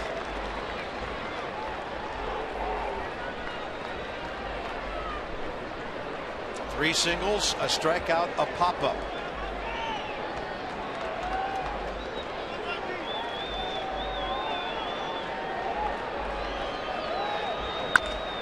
Jammed him. Ryan Zimmerman right to the bag. That is pitching, folks. Bases loaded, nobody out. Jordan Zimmerman says, I got this. Watch me go. A strikeout, a pop-out, and a ground out. Wow.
a little bit. I don't know. A couple of singles, a bloop single, bases loaded, nobody out.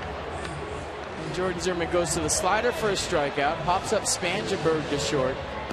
And you could just see him, hey, these runs aren't scoring. These are my runs. You're not scoring. And he gets a ground out to first base to end it. That was entertaining. And that's just more about makeup than anything. 77 pitches. 15 pitches to 6 batters that inning. Here's the 25-year-old left-hander Frank Garces. 15 games out of the pen with the Padres last year.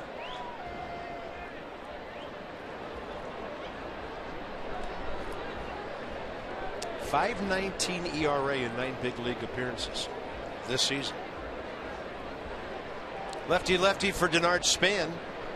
And then a couple of righties with Escobar and Tyler Moore. Denard on this road trip 9 for 20. Corey Spangenberg goes to center field. I'm assuming this isn't a shift. It's a true substitution. Jed Jerko stays in after pinch hitting. So Abraham Almonte out for the night on a double switch. That Spangenberg can play everywhere. We've seen him at third, second, and now center field.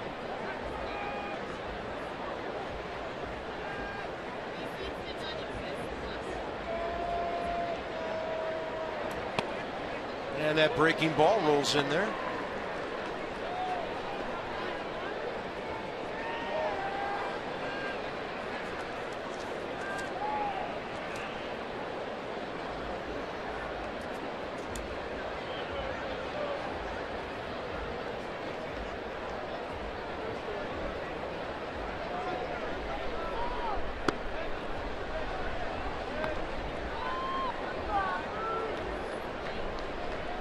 Fastball go 92 from Garces. Curveball 78. Likes the curveball. Throws it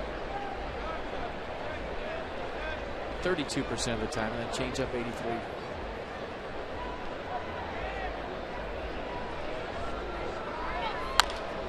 Up the middle. It's going to be a close one at first if they can make a throw. And it is a good play by Jerko. Just into the game to get speedy Denard Span.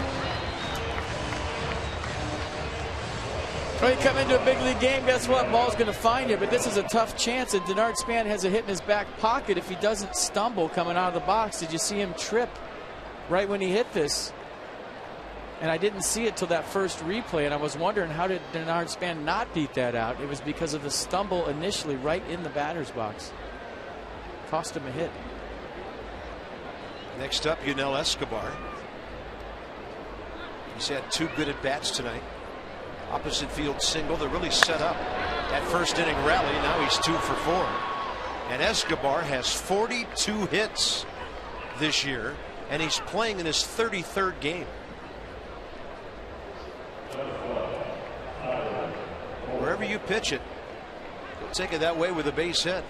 So he has 2 hits. Harper has a couple, a single, a home run. Ian Desmond is 2 for 3 with 2 RBIs. Busy box score tonight with 12 base hits. Here's Tyler Moore, bounced out to third after replacing Jason Worth, who was hit on the wrist by a pitch back in the 2nd inning.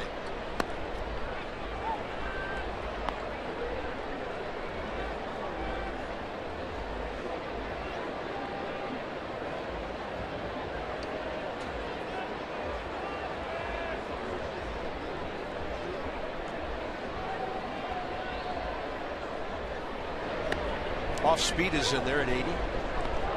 Now it's even 1-1.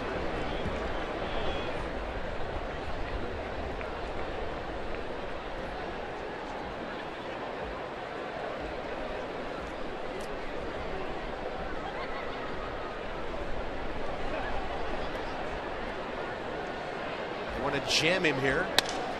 And Tyler Moore breaks his bat while getting jammed and has himself a base hit. Bat that hero. Just like we absolutely promised you earlier in the game, it's Miller time, brought to you by Miller Lite. I wonder what we should do. Oh, yeah, let's go Bryce Harper. 13th home run of the year, 32nd RBI of the year, off-speed pitch, right in the middle of the eye of the storm. And look at the reaction of everybody in the background. Guy in the Expos jersey digging it. Old number 7 digging it. That couple right there loving Bryce Harper. Why not? He has the same number of home runs now that he did all of last year. That's crazy. Bryce had 352 at-bats last year. This year he reached 13 homers on his 125th at-bat.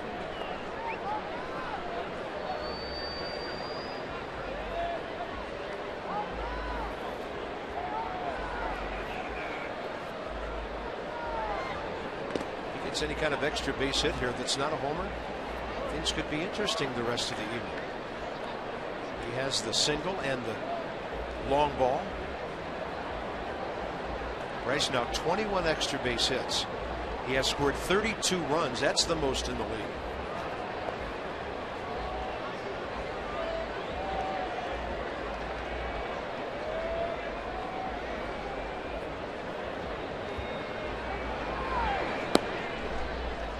Couple of balls off the glove of Derek Norris there, and it's 2-0. Midnight, back in D.C. Glad you're still up with us. It's a delightful evening in San Diego. A little cool, 61 at game time, probably mid to high 50s by now, but the Nats have pulled out some hot bats tonight. 4 in the first on 5 hits, 3 in the third on 5 hits, a Harper solo in the fourth, and here he bats in the 6th with 2 men aboard.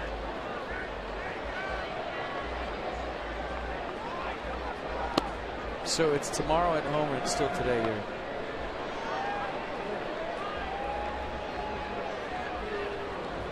You've spent years and years of your life living in California. Yeah. This is news to you? People on the East Coast are the future. I've always said that. Now, I'm an East Coaster, and I live for the future.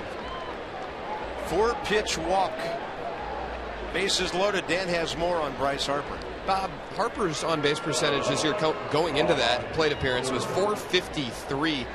And yeah, there's a chance that comes down over the course of the season the more plate appearances he gets. But just to kind of put that in perspective, if he did finish the season around that number, that would be the highest in the majors over a full season since 2012 when Joey Votto put up a .474 on-base percentage. Obviously a long way to go, small sample size and all that. But Bryce Harper's .453, now probably up .455 on base percentage. Really impressive when you consider it. And Dan, coming into this year, his on base percentage career was .351. So he's gone 100 points or more over that career mark. Ryan Zimmerman, bases loaded walk, a base hit, a run scored. And he has a 9-game hitting streak. So yeah, Ryan Zimmerman's on a march toward 30 RBIs himself, sitting on 26. That one comes back from the outside at 79. The count's 0-2. One out. Escobar single. And then Tyler Moore busted his bat, got a base hit. And then Harper the base on balls. In situations where you got to eat, you got to be greedy right here if you're a hitter. You already got a knock, but you want to drive in some runs. You don't care what the score is because these situations don't present themselves every single day. 0-2 pitch. Zimmerman did hold. Jerry Davis down at first on the appeal.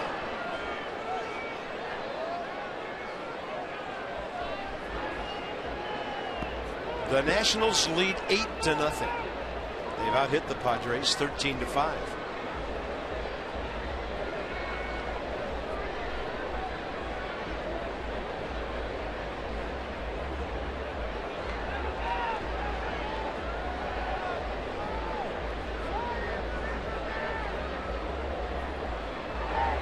Zimmerman to right.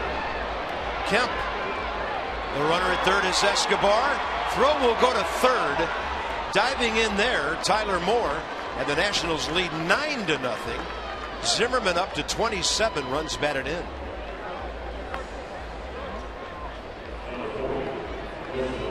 That's professional hitting right there by Ryan Zimmerman. using the whole field. Fly ball to right, sac fly. Good hustle by Yunel Escobar, getting through the plate when he knew the play was going to be behind him at third base, and Tyler Moore hustling into third. That'll bring in Wilson Ramos, who has already extended his record hitting streak to 17 games.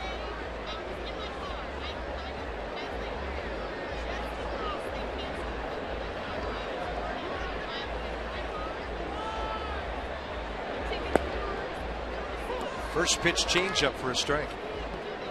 Being told that 9 runs is the most the Nats have ever scored in this ballpark. I believe that. I think we've been happy to have 9 in a series here before. The Nats in 2 ball games here have scored 12 runs. 8-3 losers last night, blasting their way tonight.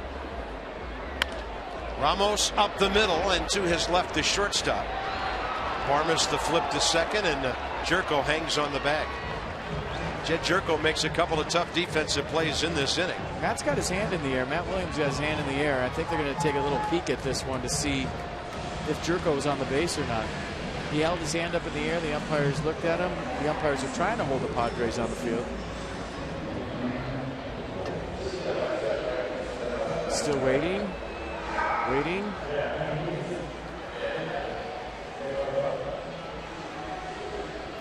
No go on the challenge. The Nats get a run on the Zimmerman sac fly, and the runner. Ooh. Wow. Did he find the bag or not?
Padres coming up with 3, 4, and 5.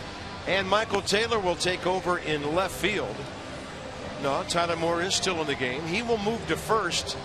And after driving in a couple of runs tonight, Ryan Zimmerman will get 3 innings or so off his feet tonight. Jordan Zimmerman, 77 pitches, 48 strikes through 5 shutout innings. And how about the last time we saw Michael A.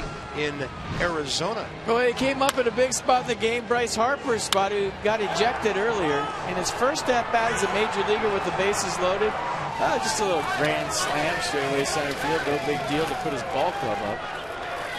Great at-bats by Michael Taylor. Clutch at-bat, and that was good to see.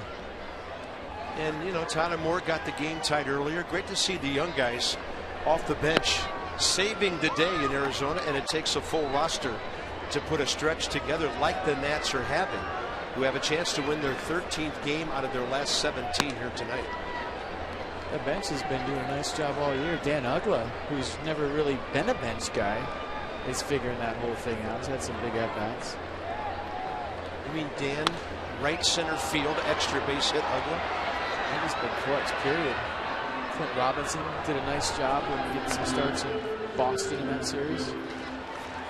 Padres box, not a whole lot to show. 3 hits last inning, 5 in the game, and Jordan Zimmerman shut the door in their faces after bases loaded, nobody out in the 5th. Kemp will launch another high fly foul. He has hit into a double play and walked tonight.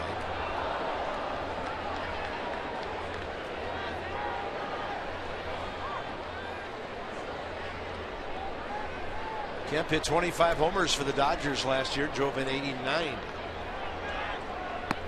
Fastball up and in, pretty good pitch. Backed him out of there. We'll see how he follows it up. Kemp's the only batter Zimmerman has walked. That was with 1 out, 4th inning. Challenge fastball hit well to right, but on this night not going anywhere. Bryce Harper has it. Join the Nationals Saturday, May 23rd, as they host Women in the Military Day. That's presented by SAIC. Honor our military women while enjoying a matchup between the Nats and the Phillies. 4:05 start. Remember the start time, 4:05.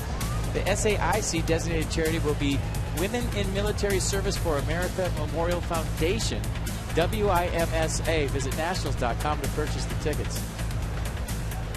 What a great day that'll be. That'll be awesome. It's Justin Upton. Challenge fastball, strike 1.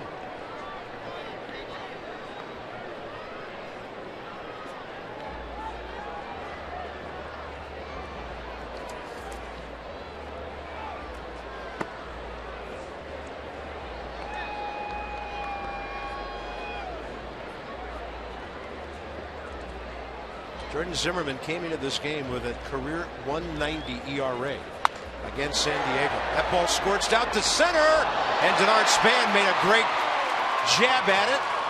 Ball gets away. It's a base hit all the way by Upton. What a good effort. Well, the ball was knuckling. I mean, he had a weird kind of flight to it. This will show you. Watch it come back. You don't usually see that in center field. It usually stays true. So that ball started left center, kind of knuckled back toward straightaway center. Denard Span with a great effort, just couldn't hold on.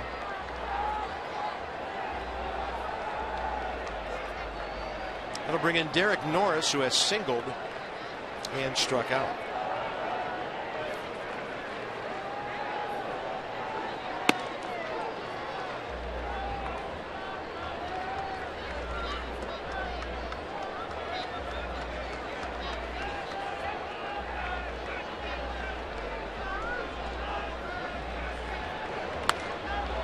And this one pops straight back.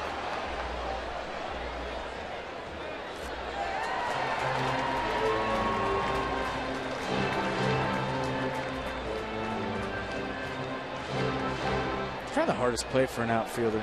You hit the ball so square on the bat. There's all the rotation for the pitch. You hit it so square, it takes all the rotation off the ball, and it just knuckles. And it goes left, it goes right, it dances all over the place. It's tough to catch. Hitter got jammed. This ball in the air, and Harper will get there. Rice playing off the line, no problem at all, and Norris is 1 for 3.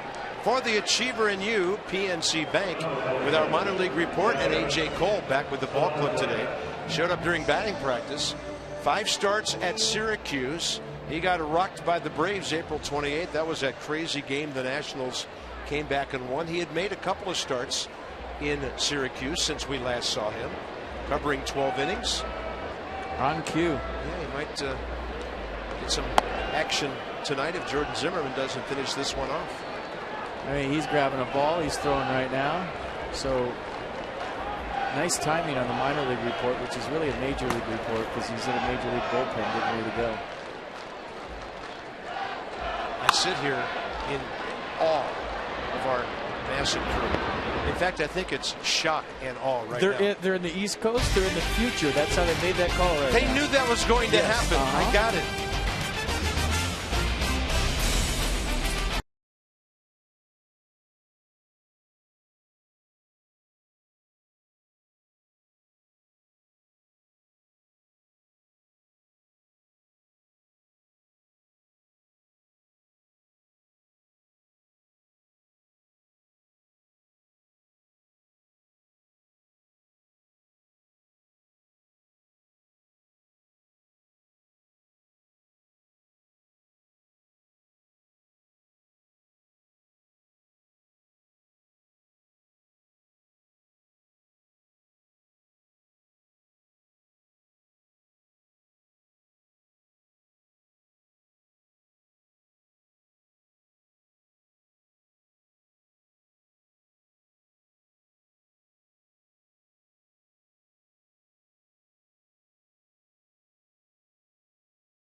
gotta go home.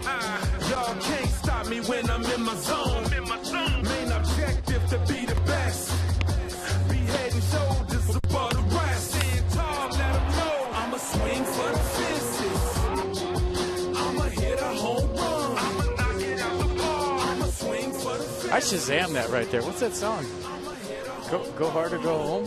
I like that. Jordan Zimmermann, 91 pitches, 56 strikes through 6. I actually turned that up in my headset. Coming back, that was cool. Truck's on fire right now. Just let them be. Leave them alone. They're in the zone. Doing the bull dance. Feeling it. They already know what Ian Desmond's going to do. They do. Tell us. It's a curveball for a strike. We'll just call it as we see it. As A.J. Cole continues to throw. Zimmermann due to bat third here with a 9-0 lead. They could pull him after 6 and have him nice and fresh for the Yankees next week. Day off. The Nats wouldn't need to replace Doug Fister immediately as far as turns in the rotation. They won't need him for 13 days. Yeah, all the days off's coming. Yeah, day off Monday, day off Thursday next week. They won't need that spot, I should say, for 13 days. Is that what Matt Williams was saying before the game? Desmond looking for a 3-hit night. Slams that one off the facade of the second deck. And the count 2-2 here, 7th inning underway. The Nationals, if they win this game tonight, will have the same number of wins as the Mets. They'll be one game out on the loss side, a half game back. Desmond lashes one to left, and Upton right there. The Peanuts return to the Fitz, what is it, Tuesday, May 19th through the 21st. Little 3-4 game set against the Carolina Mudcats. Come out and enjoy tacos and tall boys, all you can eat Wednesdays. I've never tried to eat a Wednesday, but if I did, I would eat a lot of them. Thursday cheers and live pregame shows. For all your ticket and promotional information, go to PotomacNationals.com. Have you ever tried to eat a Wednesday? No. It's hard. By the way, that answers our question about Jordan Zimmermann. Ugla on deck to hit for him. And Danny Espinosa goes hard to right field. A 2-hit night for him. His dad, Dan Sr. here, beaming from ear to ear right now, I'm sure. Danny Espinosa's batting average is back up around 270. So the big leg kick from the right side. Intentionally walked, a double, and a single. Espinosa 2 for 3. 274. Nice. There's Dan Ugla now. As a pinch hitter, 1 for 2. Jordan Zimmermann, 6 innings, 6 hits, shutout ball, a walk, 6 strikeouts. A double play ball that helped him in the first inning, throw only 11 pitches, and he threw 91 pitches, 56 strikes. In line for his 3rd win of the year. And his 3rd career against San Diego. Ugla, good eye on the off speed.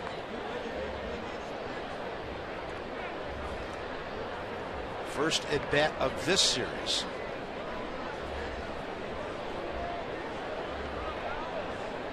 He had an RBI double opposite field Tuesday in Phoenix as the Nats tried to battle back from that deficit. He went 1 for 2 in that game after coming in, so those were his only other at bats on this trip.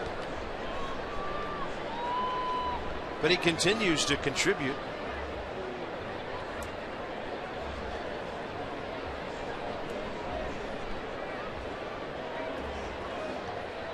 Way inside and easily down to second base. Danny Espinosa with 1 out.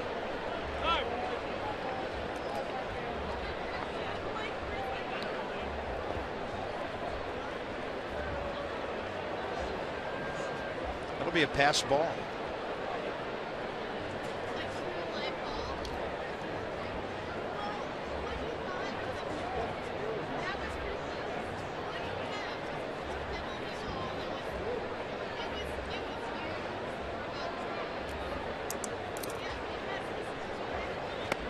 Two and a big curveball strikes out Dan Ugla. 2 down. Nissan will track it. The scoreboard says his last name means owl in Swedish. It does, and it's from like a Swedish nobleman. So you learn something new every day if you just look up at the scoreboard. Yeah, I didn't know that. Dan? I knew Dan was Scandinavian via Memphis, Tennessee, but didn't know the whole name thing. He might have the coolest middle name ever, too. Dan Cooley Ugla. I'm just going to start reading fun facts off the scoreboard. It's 90-0. Okay.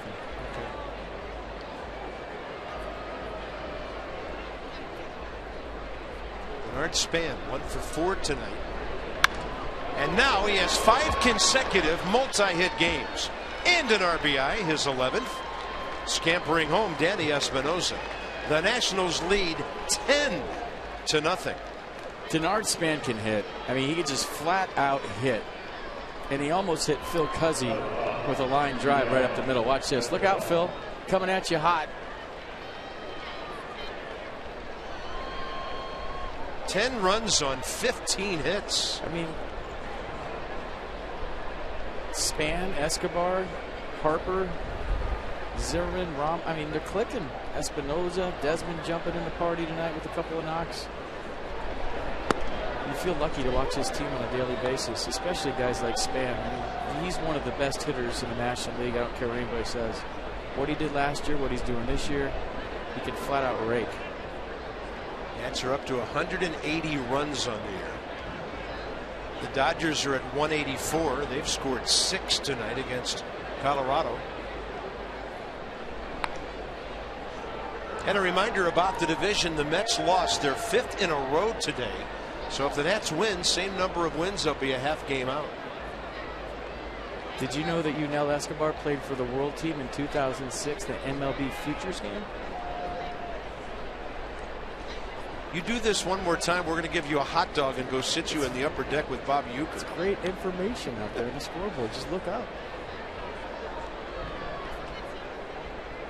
Anytime you play for the world, that means you're pretty good. I don't care what sport. I play for the world. Fun facts right there. That's all you got to do. You don't even have to do prep work for the show. Just read the scoreboard tomorrow. It's analysis you can't get anywhere else, right. Mass and viewers. Unless you're at the game. Read the scoreboard tomorrow. Here's Escobar, 2 for 4. Hitting about .410 now, his last 12 games. They hit him in the back foot. And if you swing when a ball hits you, it's a swing and you're out on 2 strikes. Spun out of there in strange fashion. The Nats add a run. They lead 10-0. It's our Hyundai 7th inning stretch at Petco Park in San Diego. Offense like we've never seen.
Presented by authority of the Washington Nationals and may not be reproduced or retransmitted in any form. And the accounts and descriptions of this game may not be disseminated without the express written consent of the Washington Nationals. Having some fun out in the sand pile out there, the little ones. And where the big boys play, chit changes for the Nats. Dan Uggla stays in, batting ninth. He'll play second base. That'll move Danny Espinosa over to third, and Escobar, the last man to bat, will get the rest of the evening off. So the pitcher batting in the number 2 spot, and that's A.J. Cole making his return to the big leagues tonight. Yeah, fastball two-seamer, averaged 92 in his first start. Slider, curveball, change to go with it. Change probably his best secondary pitch.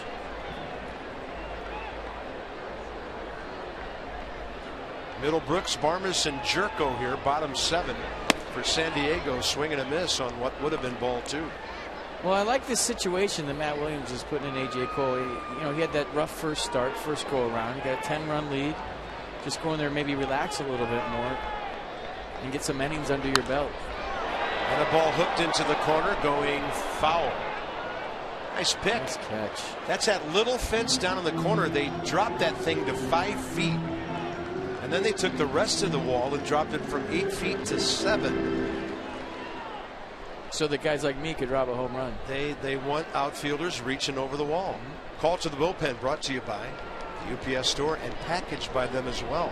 One-stop shop, all your small business needs. Let us handle your mailbox service needs. We love logistics. And a ball in the zone, fly ball. Bryce Harper, 1 out. Important for AJ to come out and get that first hitter and maybe get a 1-2-3 under his belt here. Clint Barmes is next. It's just pitch how he can pitch.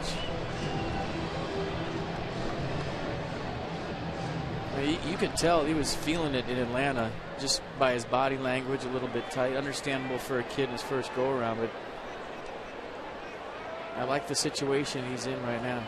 Well, you get called up, and the team you get called up to is on a 6-game losing streak. Everybody's a little tight. You're on the road. Nothing's going right for the ball club. That was a tough situation. He'd be the first to tell you he should have pitched better. But the Nats did pull off the miracle comeback that night and got him off the hook. Dan Uggla having a chat with Phil Cuzzy. That's a high riding fastball in the zone. 2-1 to Clint Barmes. 1 for 2 against Jordan Zimmerman.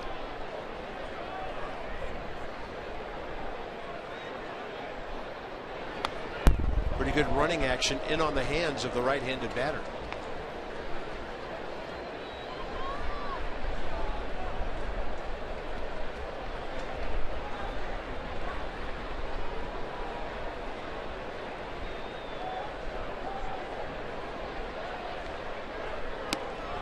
They're having a hard time laying off. That was the changeup, up and in at 81. 2 outs.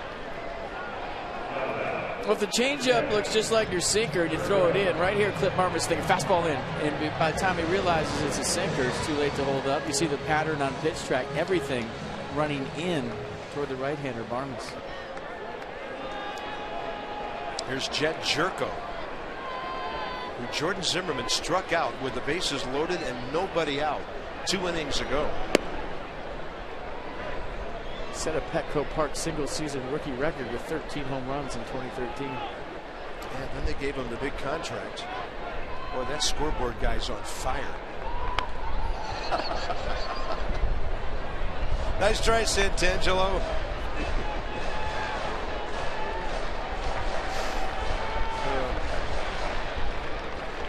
Trying to sneak the cheese by the rat here, are you?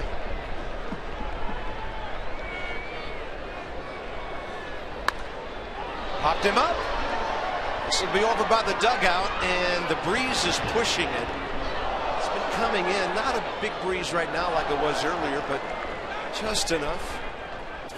MLB.TV Premium, #1 live streaming sports service, celebrating a very lucky 13 years.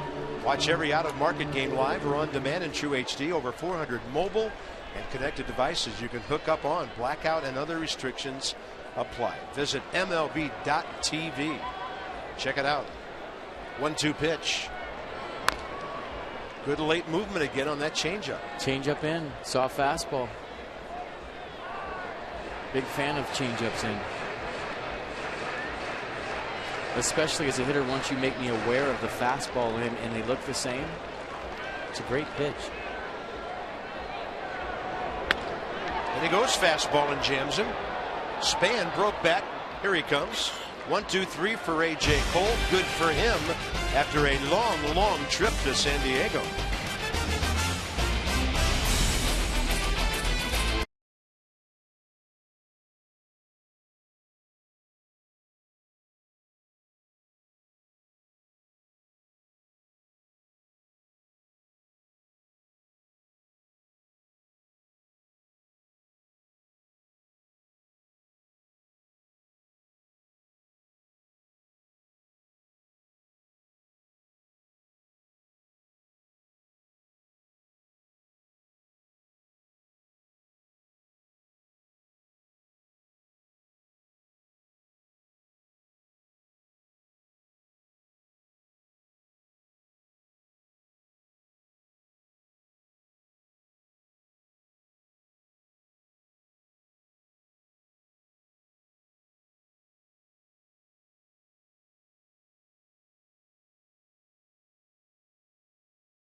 Steady Denard Span got us all started with the base knock. There goes the no-hitter. Yunel Escobar, Jason Worth, Bryce Harper. So 4 hits in a row to start this ball game up.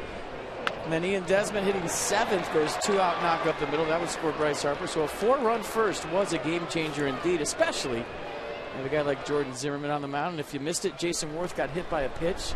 He would leave the game. And we haven't heard anything on his injury. Tyler Moore, top of the 8th. 1 for 2 after replacing Worth. Alexi Amarista, usually their shortstop, gives Justin Upton the rest of the night off, and Will Venable is in right. Tyler Moore pops one a mile high to the right side. Ball pushing toward the line, now coming back, and the fair ball is caught by Jet Jerko, the second baseman. Here's what we're talking about. It was the second inning, 2 outs, nobody on. 3-2 pitch to Jason Worth, and a fastball from Despagne just kind of took off and ran all over Jason Worth's hand.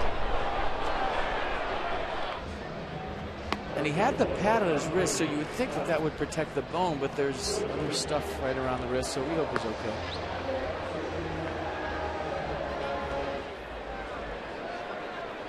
He's had trouble with that wrist throughout his career. Boy, you hate to see that happen. The timing, as we noted, Jason just coming around. He had already singled tonight, so he had base hits in 3 consecutive at-bats. Had just reached 100 at-bats on the season last night. So here's a lefty-lefty with Bryce Harper. Walked by this pitcher 2 innings ago. The pitchers just don't want anything to do with Bryce, and I think it's a combination of A, they know he can hurt him. B, they know he knows the zone. C, if he does hurt him, it's on every highlight show for 2 days straight, and they have to watch the home run. Up in the zone, outer half, 92 a strike.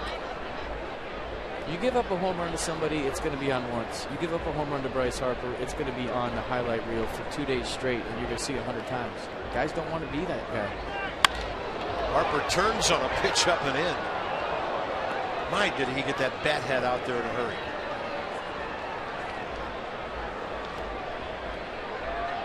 So Bryce has hit safely 8 of his last 9 games. The only reason he didn't get a hit last night, they walked him 3 times. 2 hits, a walk tonight.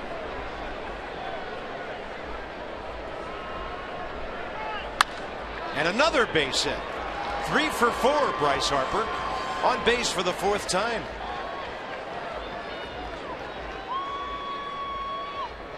on base 2 or more times in 9 straight games. Bryce Harper, you go.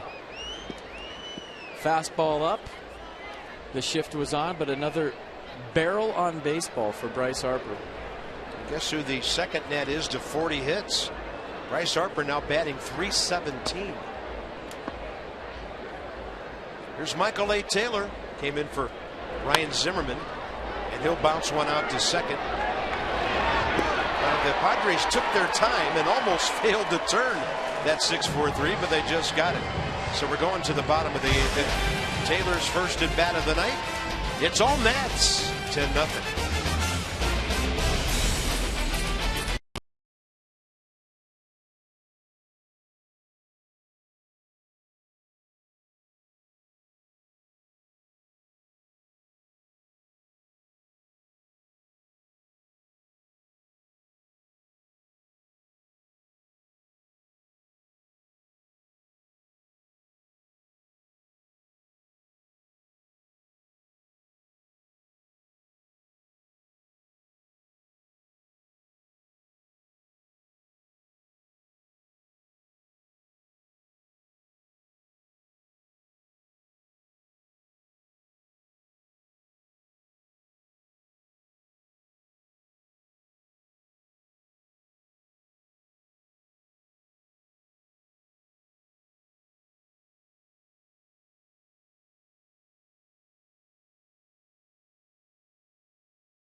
It's Andrew. Scherzer 3-3 with a 199. Cashner 1-6 with a 307. Max won his last 2 starts. Cashner average run support only 2.86 this season. 8 p.m. Nats Extra, Masson 2 tomorrow night. We're with you a little earlier from San Diego. That is a good pitching matchup. It is. I was looking at Cashner's numbers today. He's given up 8 home runs, and that's why he's 1-6 with a 3.07 ERA. He's given up hits at the wrong times. Little tapper, A.J. Cole about to record his 4th out here as he retires. Corey Spangenberg. Max Scherzer was fantastic with a big lead in Phoenix. Their backup catcher, Austin Hedges, will get an AB here. This is the pitcher spot.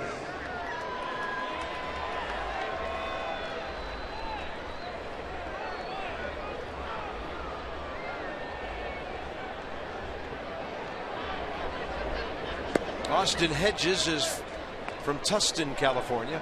Padres' 2nd rounder back in 2011. Dale Thayer was instrumental in their bullpen shutting down the Nats last night late. There's a pop up to the right side. Tyler Moore, 5 in a row for A.J. Cole. Can a guy get a save in a 10-0 game? Yes, he can. We'll talk about that next inning.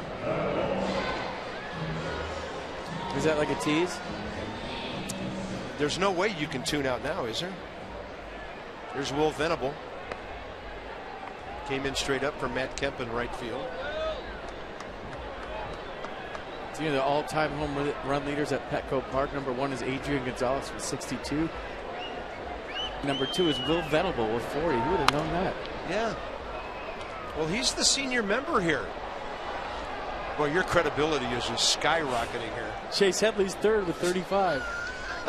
Venable's been a Padre since '09. His entire big league career has been spent here.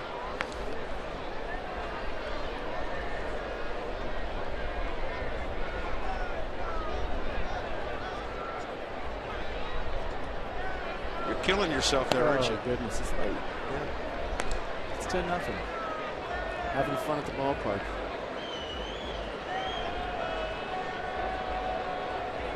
2-1 pitch.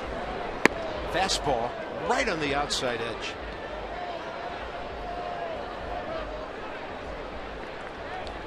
Venable in the lineup last night. He went 0 for 3 with the base on balls, batting second. And A.J. Cole didn't miss by much, lower part of the zone there. I think Wilson Ramos had a little flinch back to the dugout and might have actually taken that strike away. That's a strike and a pop-up left side. It's Danny Espinosa over there. A.J. Cole, 10-pitch inning, and he has retired 6 in a row.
On NASN, brought to you by DraftKings.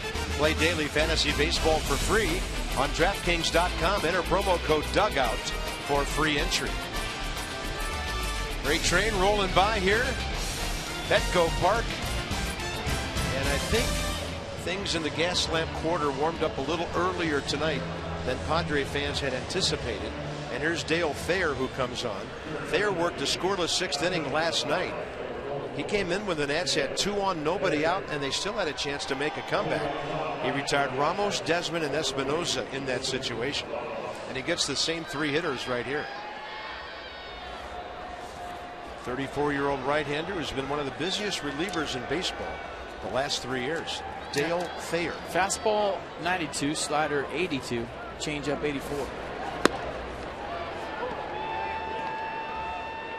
A.J. Cole, by the way, 24 pitches, 15 strikes in 2 innings.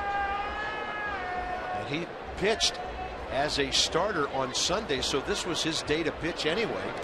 So he's got a lot of bullets left if Matt Williams would like to have him go out and close this game. Well, he looks relaxed. You can see it right there. Doing a nice job for Matt Williams. Smiles in the dugout. 10-0 lead, why wouldn't you? They're probably reading the fun facts on the scoreboard too. Ramos right side hit sharply. Jed Jerko 1 out.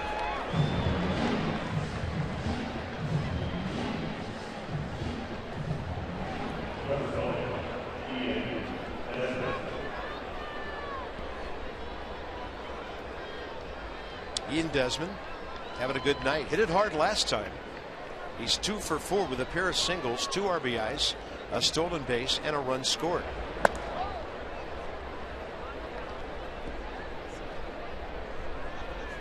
Ian Desmond career 1 for 2 against Dale Thayer, who got him looking last night. On a pitch up, Desmond late. I think our fun facts are wrong for Ian Desmond. It says selected by Washington in the 3rd round of the 2004 draft. I don't think that's correct. You caught him. San Diego Padres scoreboard guy. That was Montreal, gentlemen, or ladies. Tighten it up. put those tens of millions of dollars of waste out there. Well, the one in Uggla was just fantastic. His last name means owl in Swedish and is descended from noblemen of the 1300s in Sweden. That's what it said. It's good stuff. You can't get just that anywhere.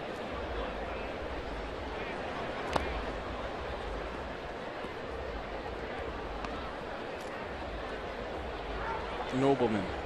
And according to our notes, Desmond is the last continuous franchise player with Expos DNA. I had never seen that in game notes before. Very nice, guys. 2-2 and a good take by Ian Desmond. Still trying to grab that 3-hit night.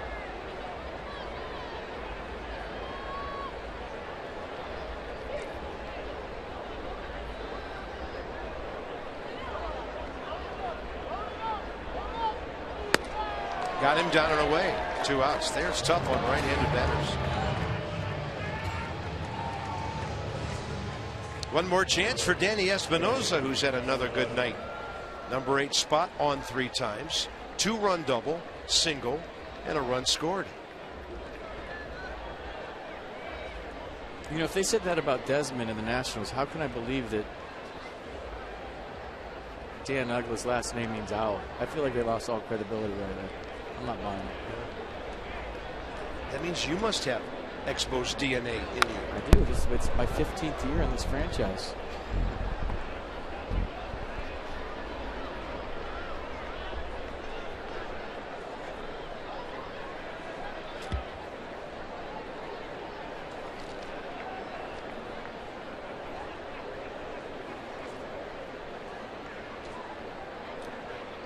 Danny Espinosa hitting .274.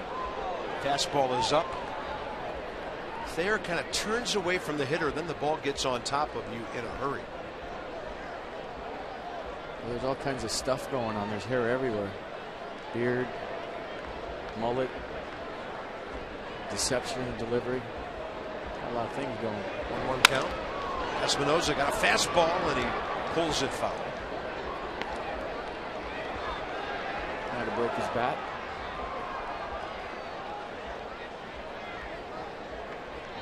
Season high 16 hits for the Nats tonight. They got it off to a quick start. 10 hits in the first 3 innings. And Denard Span got it all started with a beautiful line drive to left to start the game. Escobar went the other way for a base hit. Worth up the middle. It's just been a really good, solid night of swinging for the Nats.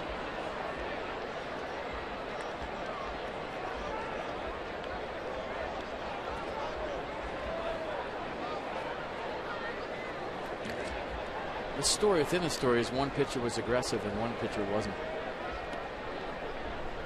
Jordan Zimmerman was pounding the strike zone with his fastball, going after hitters, and Despaigne was picking, nibbling, throwing his off speed far too much. And I say it all the time, that this game is built for the fearless, it's built for the aggressive, and if you're not, it'll eat you alive. And I think tonight on the mound was a perfect example of that.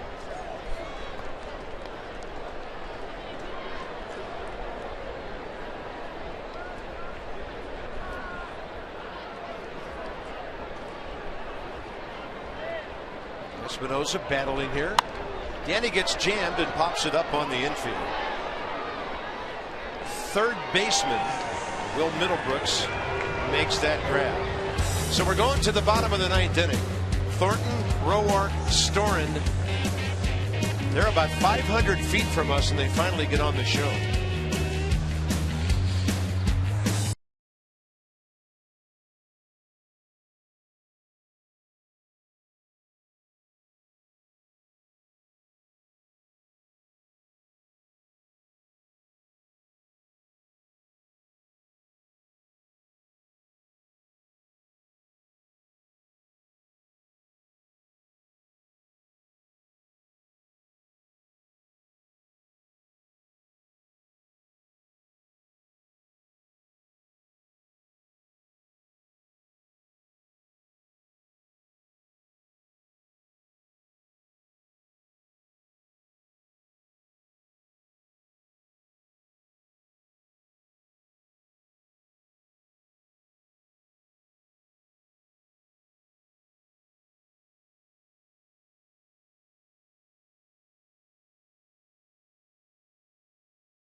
Metal Supply Company here in San Diego. Well, part of it is Petco Park, and Bryce Harper, another big night. Well, the home run is number 13. The RBI is number 32. But Bryce Harper on base 4 more times tonight. 3 for 4 with a walk, a home run, a couple of singles. He has been fantastic. AJ Cole against Alexi Amarista here, bottom of the ninth. AJ has stepped off the plane into the clubhouse, put his uniform on, gone to the bullpen, and come out here and thrown strikes. 6 in a row. And that is in the zone for a strike, and Amarista did not like the call. When you're 5'6", you wouldn't like that call. He'll make an offer at the changeup away, and it's ball 2. This is my second Padre ever to hit a pinch hit home run on his birthday. The other one was Greg Vaughn. Well, he becomes the umpteenth Padre to pop up tonight. Put that on your scoreboard. 7 straight.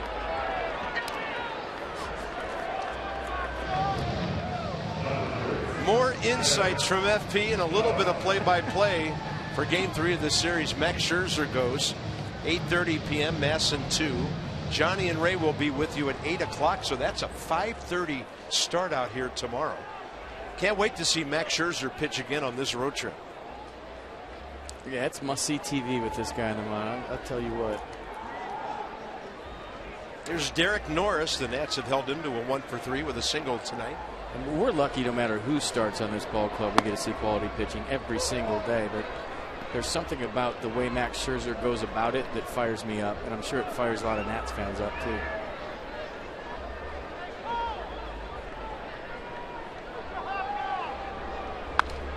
He's just pumping strikes.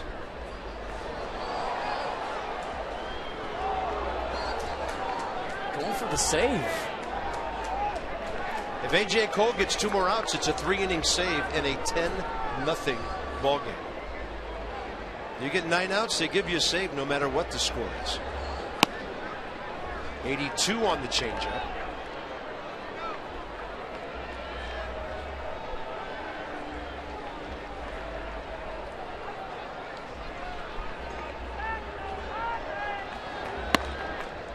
And that time Derek Norris able to lay off. Yeah, he pitched Sunday for Syracuse, so this was his day to throw anyway. So the pitch count, not a big deal. Or the Nats will have a pretty fresh bullpen going into the last 2 games of this series. And that's a pitch away. Grabbed by Espinosa. Watch this gun. Bang! 2 outs. Wow. It is fun watching Danny Espinosa throw the ball. AJ Cole went 6 innings on Sunday. Gave up 3 hits and 3 runs. You can see this coming right here. He looked at it. When you watch him take ground balls every day, you kind of know the hop and what's coming, and that was about 95 across the infield.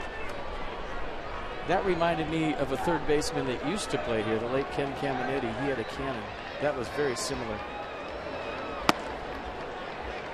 Padres, Jan Hervis Solarte with 2 outs here in the 9th.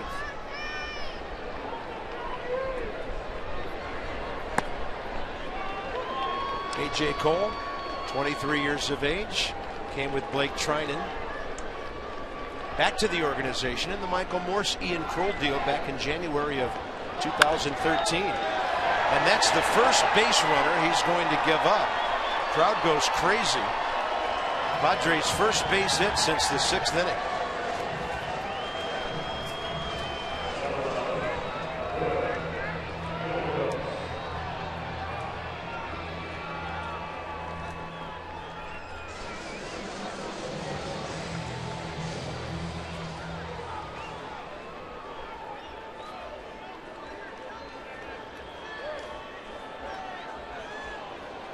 Will Middlebrooks with 2 outs. Breaking ball. Runner was on the move. Here comes another gun. Espinosa. Game over. Pitching, check. Defense, check. Offense is cool, check. And congratulations to AJ Cole on his first career save. Great night here in San Diego. Turned things around from last night, and now you roll. He combines with Jordan Zimmerman on a 7-hit shutout, and the Nats get back even in the series.